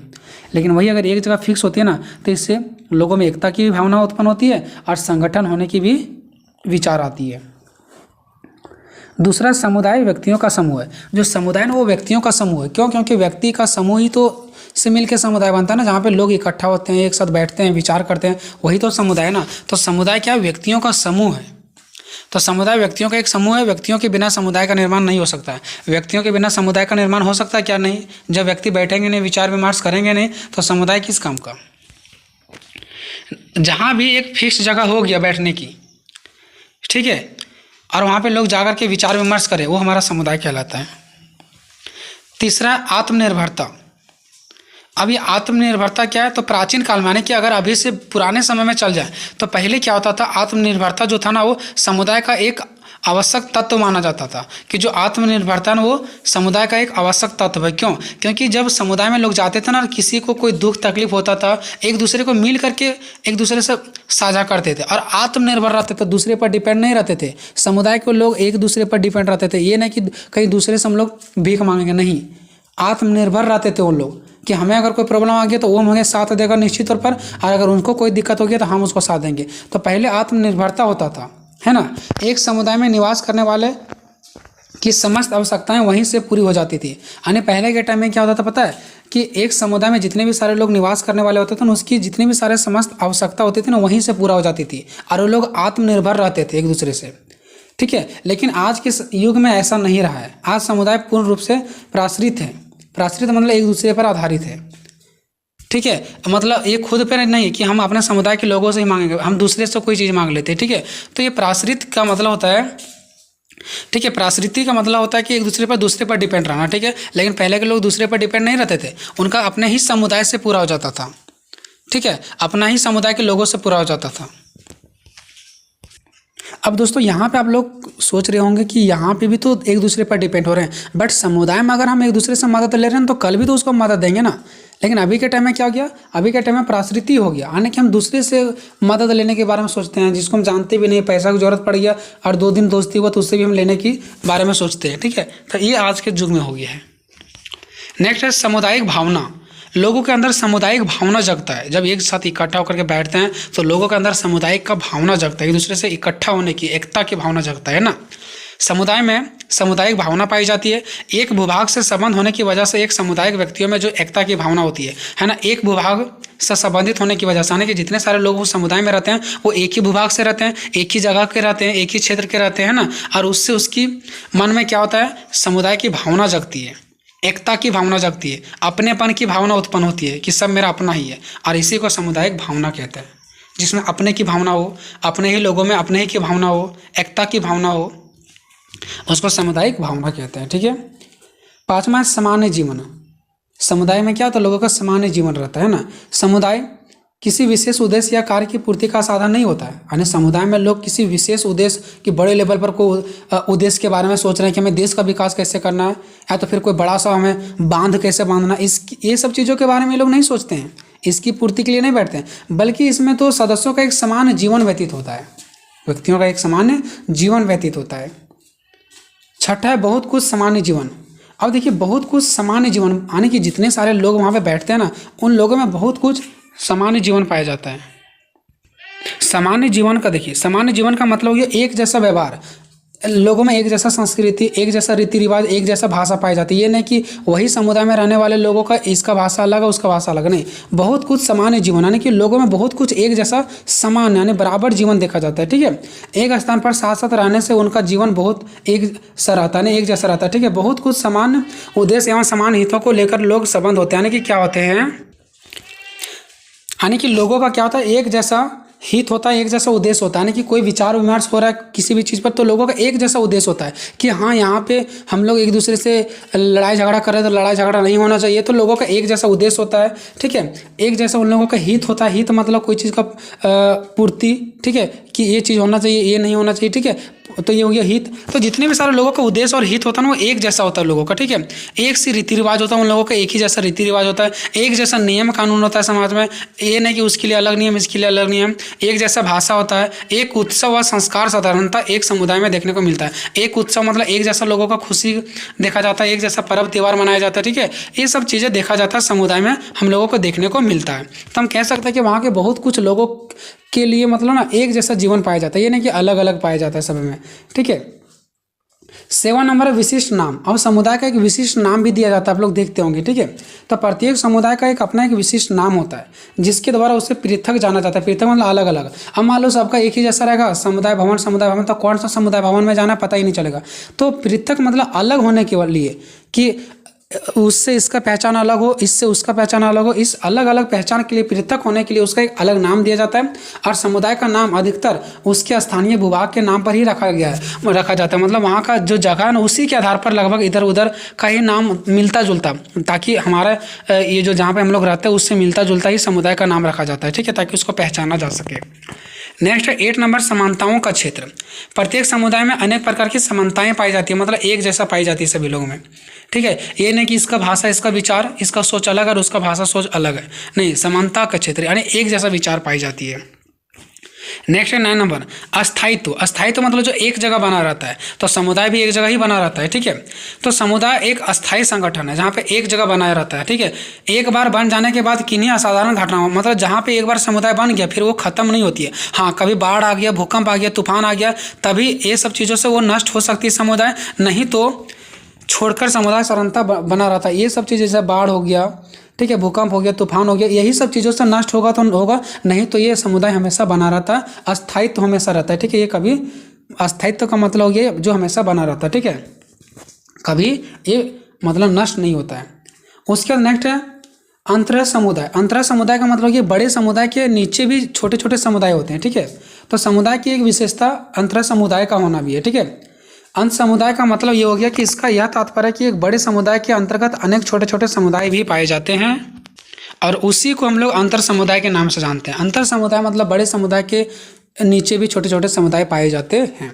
तो ये हम लोगों ने देखा दोस्तों समुदाय की विशेषताएं और समुदाय का अर्थ हम लोगों ने देखा, ठीक है।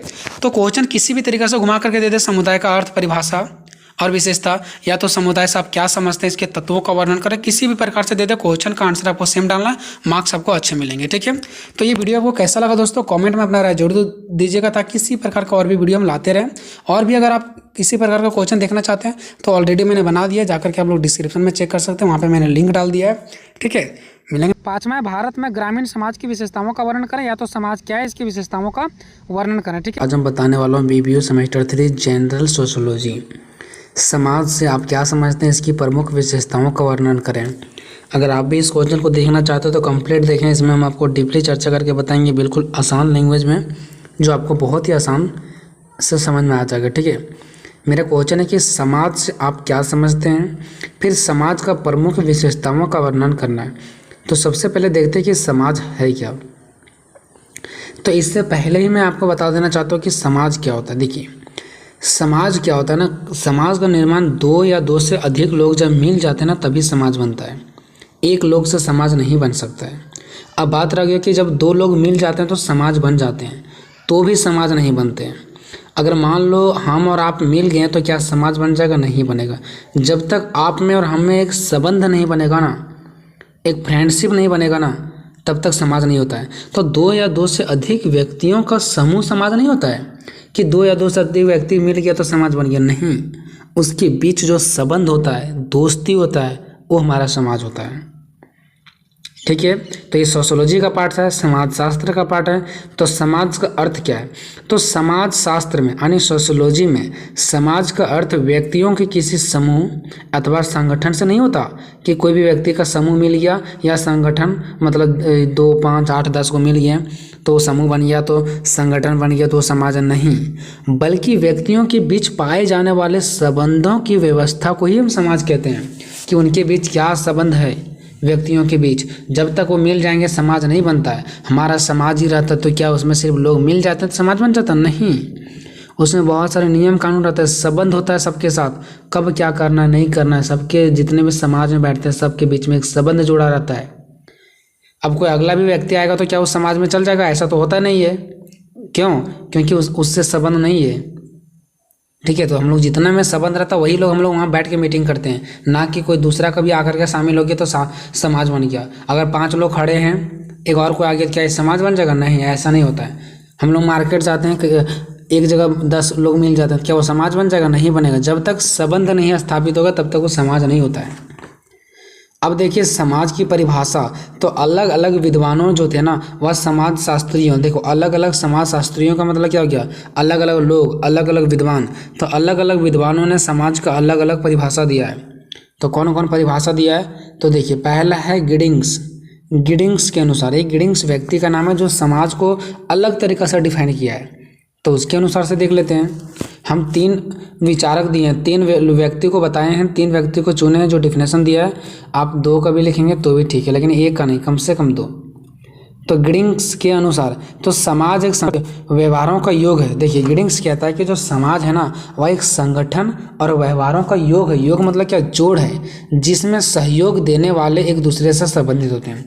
इसने कहा कि समाज जो होता है वो संगठन और व्यवहारों का योग है, जोड़ है, जिसमें क्या करता है ना, सहयोग देने वाले, जो भी व्यक्ति सहयोग देता है समाज में, उसके बीच में क्या होता है? पारस्परिक संबंध होता है।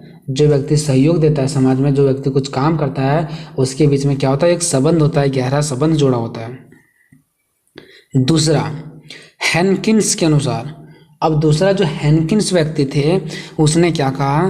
तो हेनकिन्स ने समाज का परिभाषा इस प्रकार दिया कि समाज पुरुषों, स्त्रियों तथा बालकों का कोई अस्थायी समूह है। निश्चित सी बात है, समाज एक अस्थाई समाज होता है। हम लोग का जो समाज है क्या कहीं उठ के चल जाता है क्या? अस्थाई का मतलब होता है जो बना रहता है, परमानेंट।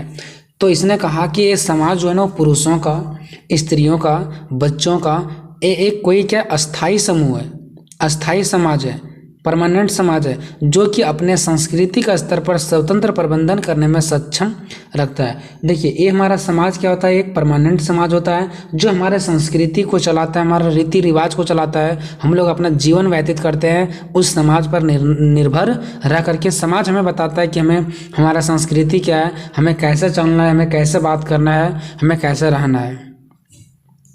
तीसरा राइट के अनुसार, यह व्यक्तियों का एक समूह नहीं है। राइट ने देखो क्या कह दिया सो कि जो समाज है वह एक व्यक्तियों का समूह नहीं है। समूह मतलब क्या? जहाँ कुछ लोग मिल जाते हैं। इसने कहा व्यक्तियों का समूह नहीं है कि कुछ लोग मिल गए तो ये बन गया समाज, बल्कि विभिन्न समूहों यानी अलग अलग समूहों के व्यक्तियों के बीच संबंध की व्यवस्था है। वही बात आ गया कि कोई समूह को हम लोग समाज नहीं कहते हैं, बल्कि जो अलग अलग समूह है ना, अलग अलग व्यक्ति है ना, उसके बीच जो संबंध होता है ना, उसी को हम लोग समाज कहते हैं।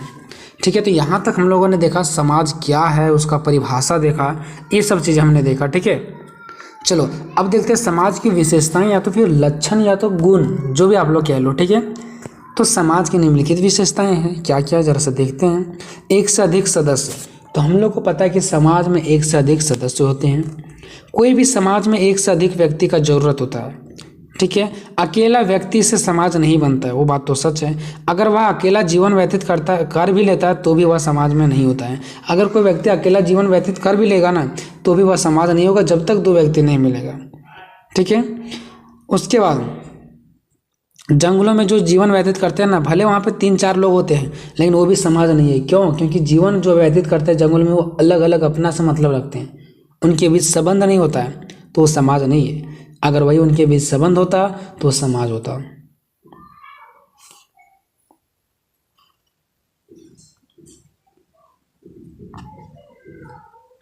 दूसरा, समाज में समानता और असमानता। समानता मतलब सभी को समान अधिकार और असमानता मतलब सबको समान अधिकार नहीं। तो समाज में समानता और असमानता दोनों ही देखने को मिलता है। ये दोनों समाज के लिए महत्वपूर्ण होते हैं। देखो समाज में समानता भी होना बहुत ज़रूरी है और असमानता होना भी बहुत ज़रूरी है। दोनों एक समाज में अपना अपना महत्व है, दोनों का समाज में क्या है? अपना अपना महत्व है। ऐसा कोई भी आज तक समाज नहीं है जिसमें सिर्फ समानता ही पाई जाए या सिर्फ असमानता ही पाई जाए, बल्कि दोनों ही रहना बहुत ही ज़रूरी होता है और दोनों का कार्य भी अलग अलग है। अब देखते हैं समानता का क्या कार्य है और असमानता का क्या कार्य है। समानता जब होगा तब तक उनका संबंध एक दूसरे से जुड़ेगा नहीं, निश्चित सी बात है। कि एक दूसरे से अगर जोड़ना है, एक दूसरे का रिलेशन बनाना है तो तभी एक दूसरे से दोस्ती होगा जब हमारे दोनों के बीच संबंध समानता का अधिकार हो, समान अधिकार हो उन लोगों को।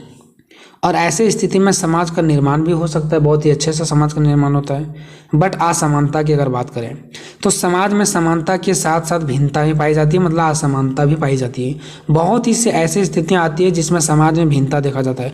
बहुत सारे समाज में ऐसा चीज़ें देखने को मिलेगा जो वो कुछ बोलेगा, ये कुछ बोलेगा, मतलब असमानता देखने को मिलता है। ठीक है, समाज में बहुत सारा ऐसा आपको देखने को मिलेगा जो असमानताओं को सिंबल करता है, असमानता को दिखाता है, लड़ाई झगड़ा। ठीक है, अब तीसरा देखते हैं, समाज में सहयोग और संघर्ष। समाज में ऐसे भी व्यक्ति होते हैं जो कुछ लोग सहयोग करते हैं, तो कुछ लोग ऐसे होते हैं जो संघर्ष करवा देते हैं, लड़ाई झगड़ा करवा देते हैं। तो समाज में दो प्रकार का शक्तियाँ होती है, पहला सहयोग शक्ति होता है, दूसरा सहयोग संघर्ष शक्ति। मतलब पहला ऐसा व्यक्ति होता है जिसके पास सहयोग करने की शक्ति होती है, तो दूसरा ऐसे व्यक्ति होते हैं जिसको संघर्ष करने की शक्ति होता है। अब देखते हैं सहयोग। प्रत्येक कार्य या उद्देश्य में सफलता का आधार सहयोग से ही होता है। अगर कोई भी सफलता पाना है तो सहयोग के बिना नहीं होगा। हर लक्ष्य को प्राप्त करने के लिए सहयोग ही चाहिए, सहयोग का ही जरूरत होता है। किसी भी कार्य का कितना विकास होगा इसका निर्णय सहयोग ही करता है। अगर कोई भी चीज़ में सहयोग करेंगे तो काम वो डेफिनेटली आगे बढ़ेगा, अगर नहीं सहयोग करेंगे तो काम आगे नहीं बढ़ेगा। चलते हैं संघर्ष की ओर। समाज में सहयोग के साथ साथ संघर्ष भी देखने को मिलता है। जैसे लोगों का विचार अलग है, जाति धर्म इत्यादि को लेकर के अलग अलग संघर्ष लड़ाइयाँ भी होते रहती है। चलते हैं नेक्स्ट क्वेश्चन चौथा की ओर। हम चौथा को यहाँ पे एक्सप्लेन नहीं किए हैं, आपको एक्सप्लेन कर लेना है। ठीक है, जगह नहीं था, मैंने नहीं लिखा। चौथा पॉइंट आपको देखिए यहाँ पे आप लोगों ने कैसे किया। तीसरा में समाज में सहयोग या संघर्ष, फिर इसका डिफिनेशन नीचे लिख दिया, समाज में दो प्रकार का शक्तियाँ होती है। वैसे ही चौथा में आपको हेडिंग में लिखना है समाज सदैव परिवर्तनशील होता है, और नीचे लिखना है कि समाज चाहे वो कैसा भी समाज हो हमेशा परिवर्तनशील होता है। क्यों? क्योंकि समाज में आज जो नियम कानून हो सकता है कल बदल भी जाएगा, क्योंकि दिन प्रतिदिन लोगों का विचार भी बदलते जाता है, समय और स्थिति के अनुसार से लोगों का रहन सहन भी बदलता है। तो इस सिचुएशन में समाज भी क्या होते रहता है, हमेशा बदलते रहता है। पांचवा, समाज अमूर्त है। अमूर्त का मतलब होता है जिसे ना छुआ जा सके ना महसूस किया जा सके। तो समाज भी एक ऐसा ही होता है, अमूर्त की जैसा होता है, जिसे ना तो हम छू सकते हैं और ना ही इसे हम महसूस कर सकते हैं। ठीक है, ना ही इसे हम छू सकते हैं, यानी ना ही स्पर्श कर सकते हैं, ना ही हम इसे महसूस कर सकते हैं। ठीक है,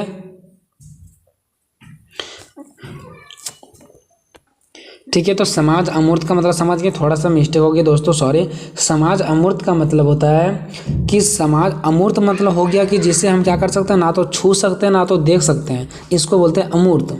ठीक है, तो समाज भी एक ऐसा ही है अमूर्त की जैसा, जिसे ना हम देख सकते हैं और ना ही छू सकते हैं, बस महसूस कर सकते हैं। ठीक है, तो ध्यान रखना, जिसे ना हम देख सकते हैं ना छू सकते हैं, बस महसूस कर सकते हैं। छठा, समाज निरंतर बना रहता है। समाज बना रहता है, जैसे देखो कैसे समझते हैं समाज बना रहेगा। सो जैसे मान लो आज हम समाज में रह रहे हैं, समाज का नियम कानून को फॉलो कर रहे हैं, समाज में बैठक होता है तो बैठते हैं। ठीक है, अब क्या ये हमारे बच्चे आएंगे तो नहीं बैठेंगे क्या हमारे मर जाने के बाद या तो फिर हमारे चल जाने के बाद क्या और भी कोई ऐसा नहीं होगा जो समाज को बनाए रखेगा?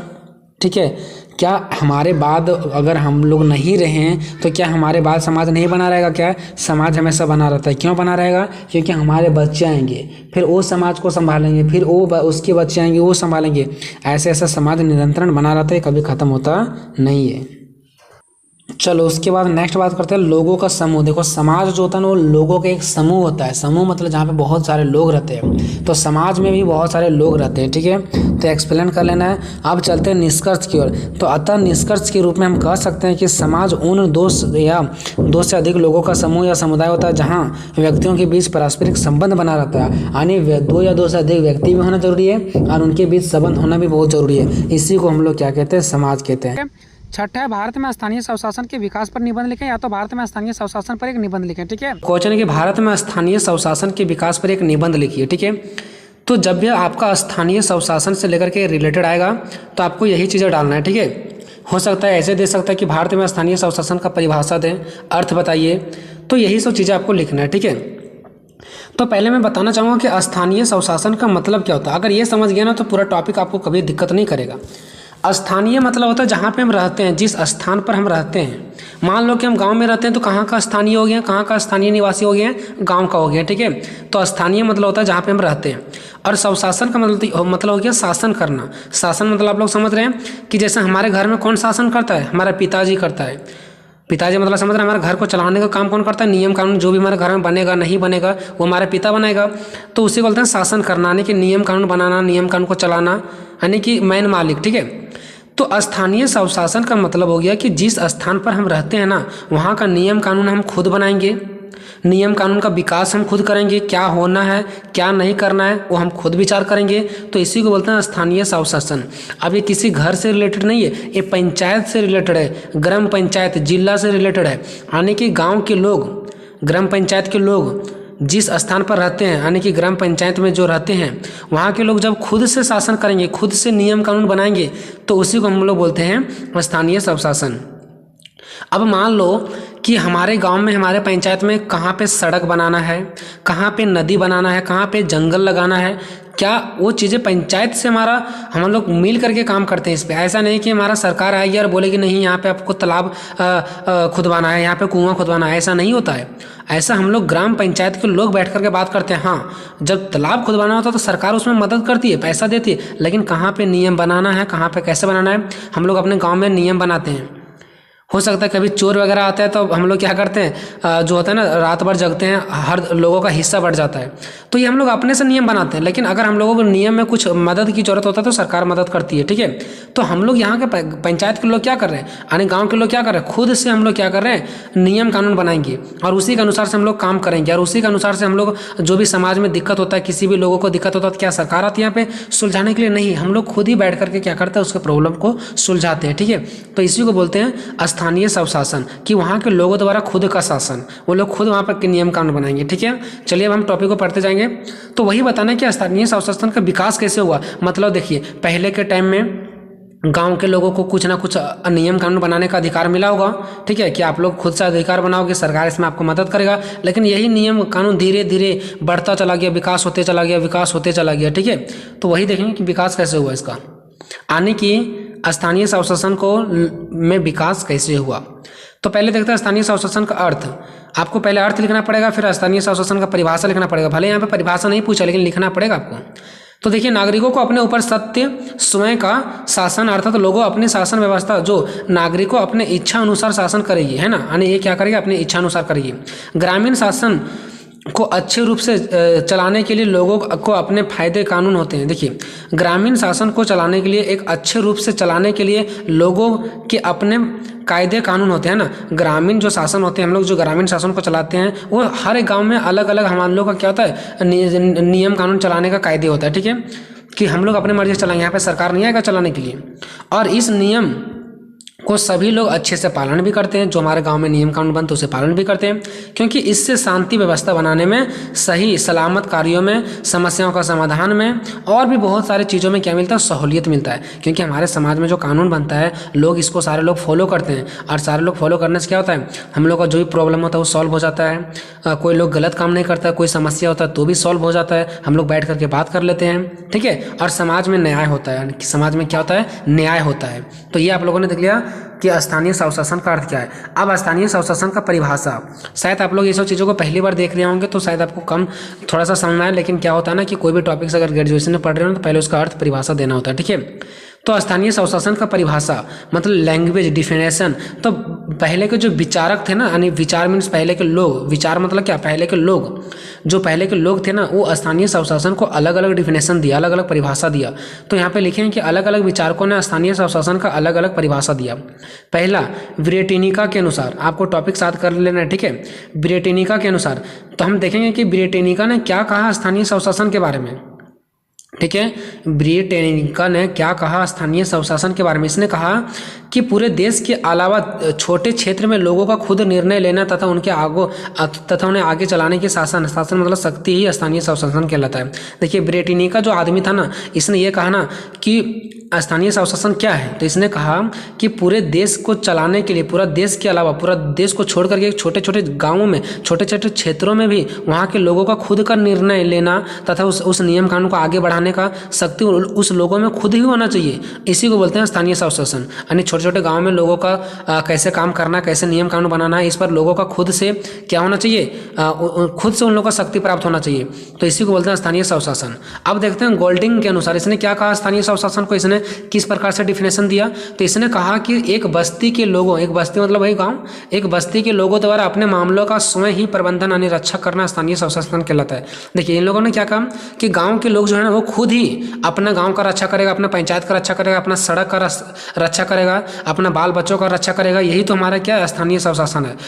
उनके गाँव को, उनके क्षेत्र में कोई और नहीं आएगा यहाँ पे नियम कानून बनाने के लिए, बल्कि उन लोगों को खुद ही चलाना पड़ेगा अपना। इसी को बोलते हैं स्थानीय स्वशासन। तो ये दो लोगों ने अपना डिफिनेशन दिया था, इस प्रकार से आप लोग याद कर सकते हैं।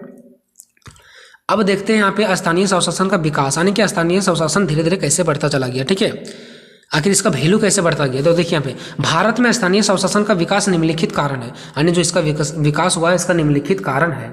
पहला देखिए कैसे विकास हुआ, सामुदायिक विकास कार्यक्रम। सामुदायिक में सोचो जहाँ पे हम लोग बैठ करके इकट्ठा होते हैं ना समुदाय में, समाज में, तो उनका विकास का एक कार्यक्रम चलाया गया कि गांव के लोग क्या करेंगे, एक साथ बैठेंगे और एक साथ बैठ करके उन लोग बात विचार करेंगे। तो इसका एक कार्यक्रम चला। अब जब इसका कार्यक्रम चला तो धीरे धीरे इसका वैल्यू बढ़ते चला गया। ठीक है, तो भारतीय संविधान में अनुच्छेद 40 में ये बताया गया है कि पंचायती राज व्यवस्था का बात किया गया है। अब देखिए इसका बात कहाँ तक चला गया, हमारा संविधान तक चला गया। अब संविधान तक चला गया तो अब क्या ये गांव मतलब विकास कर रहा है कि नहीं कर रहा है। तो इसका मतलब इसका स्थानीय स्वशासन का विकास होते चल रहा है, क्योंकि इसका जिक्र भले गांव है लेकिन इसका जिक्र संविधान में भी किया गया। ठीक है, तो भारतीय के संविधान अनुच्छेद 40 में पंचायती राज व्यवस्था का बात किया गया है। और इस अनुच्छेद में के अनुसार राज्य मतलब होता है देश, ध्यान रखना पॉलिटिकल साइंस में राज्य मतलब देश भी होता है और राज्य मतलब झारखंड बिहार वाला भी राज्य होता है। ठीक है, तो ये है हमारा देश के बारे में, यानी कि इस अनुच्छेद के अनुसार देश ग्राम पंचायतों का संगठन करने के लिए कदम उठाएगा। आने देखिए 40 में क्या बताया गया है कि जो हमारा देश है ना वह ग्राम पंचायतों में क्या करेगा, संगठन बनाएगा, यानी लोगों को समुदाय बनाएगा, समाज बनाएगा, बैठने का संस्था बनाएगा। आप लोग भी देखोगे गांव में बहुत सारा संस्था चलती है, बैठक होता है, बाहर बाहर से लोग भी आते हैं। तो है ना कहीं बात ये जो होता है ना कि जो हमारा संविधान में बताया गया है कि ग्राम के पंचायत के लोगों में हमेशा क्या होगा, बैठक होगा। ठीक है, और संगठन करने के लिए कदम उठाएगा और उन्हें ऐसी शक्ति और अधिकार प्राप्त होगा जिससे वो स्वायत्तता यानी कि स्वायत्त शासन का के लिए जरूरी है। यानी कि देखिए अनुच्छेद 40 में बताया गया कि उन लोग बैठक भी करेंगे और उन्हें कुछ अधिकार भी प्राप्त होगा। उन्हें क्या होगा, कुछ अधिकार भी प्राप्त होगा ग्राम पंचायतों को। ठीक है, तो इस प्रकार से भी क्या हुआ, इसका विकास हो गया, क्योंकि इसका बात संविधान तक चल गया ना। विनोबा भावे का योजना, देखिए एक विनोबा भावे जो विचारक थे ना, इसका भी एक योजना था इस पर। तो विनोबा भावे ने ग्राम पंचायत के लिए 5 सूत्री योजना बनाया। 5 सूत्री मतलब 5 बातें दी है इसने। 5 सूत्री मतलब 5 बातें ने कहा ग्राम पंचायत के बारे में। ठीक है, यानी कि स्थानीय स्वशासन के बारे में कहा।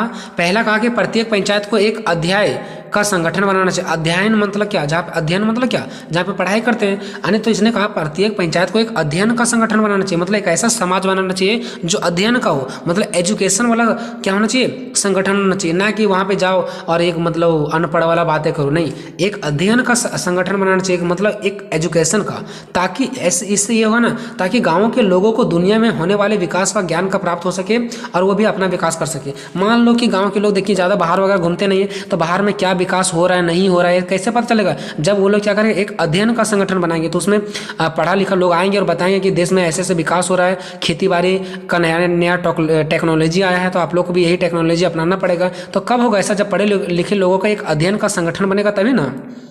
दूसरा इसने क्या बताया, इसने बताया कि गांव में उत्पादन में वृद्धि तथा गांव में फैली बेकारी समस्या का समाधान, क्योंकि इसके बिना गांव के वासियों का विकास नहीं हो पाता है। इसने कहा कि गांव में क्या होना चाहिए, उत्पादन, जो गांव में लोग खेती बाड़ी को उत्पादन करते हैं उसमें वृद्धि होना चाहिए, और गांव में जितने भी सारे प्रॉब्लम है लोगों के पास वो समस्या सॉल्व होना चाहिए, तभी गाँव के लोगों का विकास होगा, नहीं तो नहीं होगा। तो ये भी एक विकास का कारण है।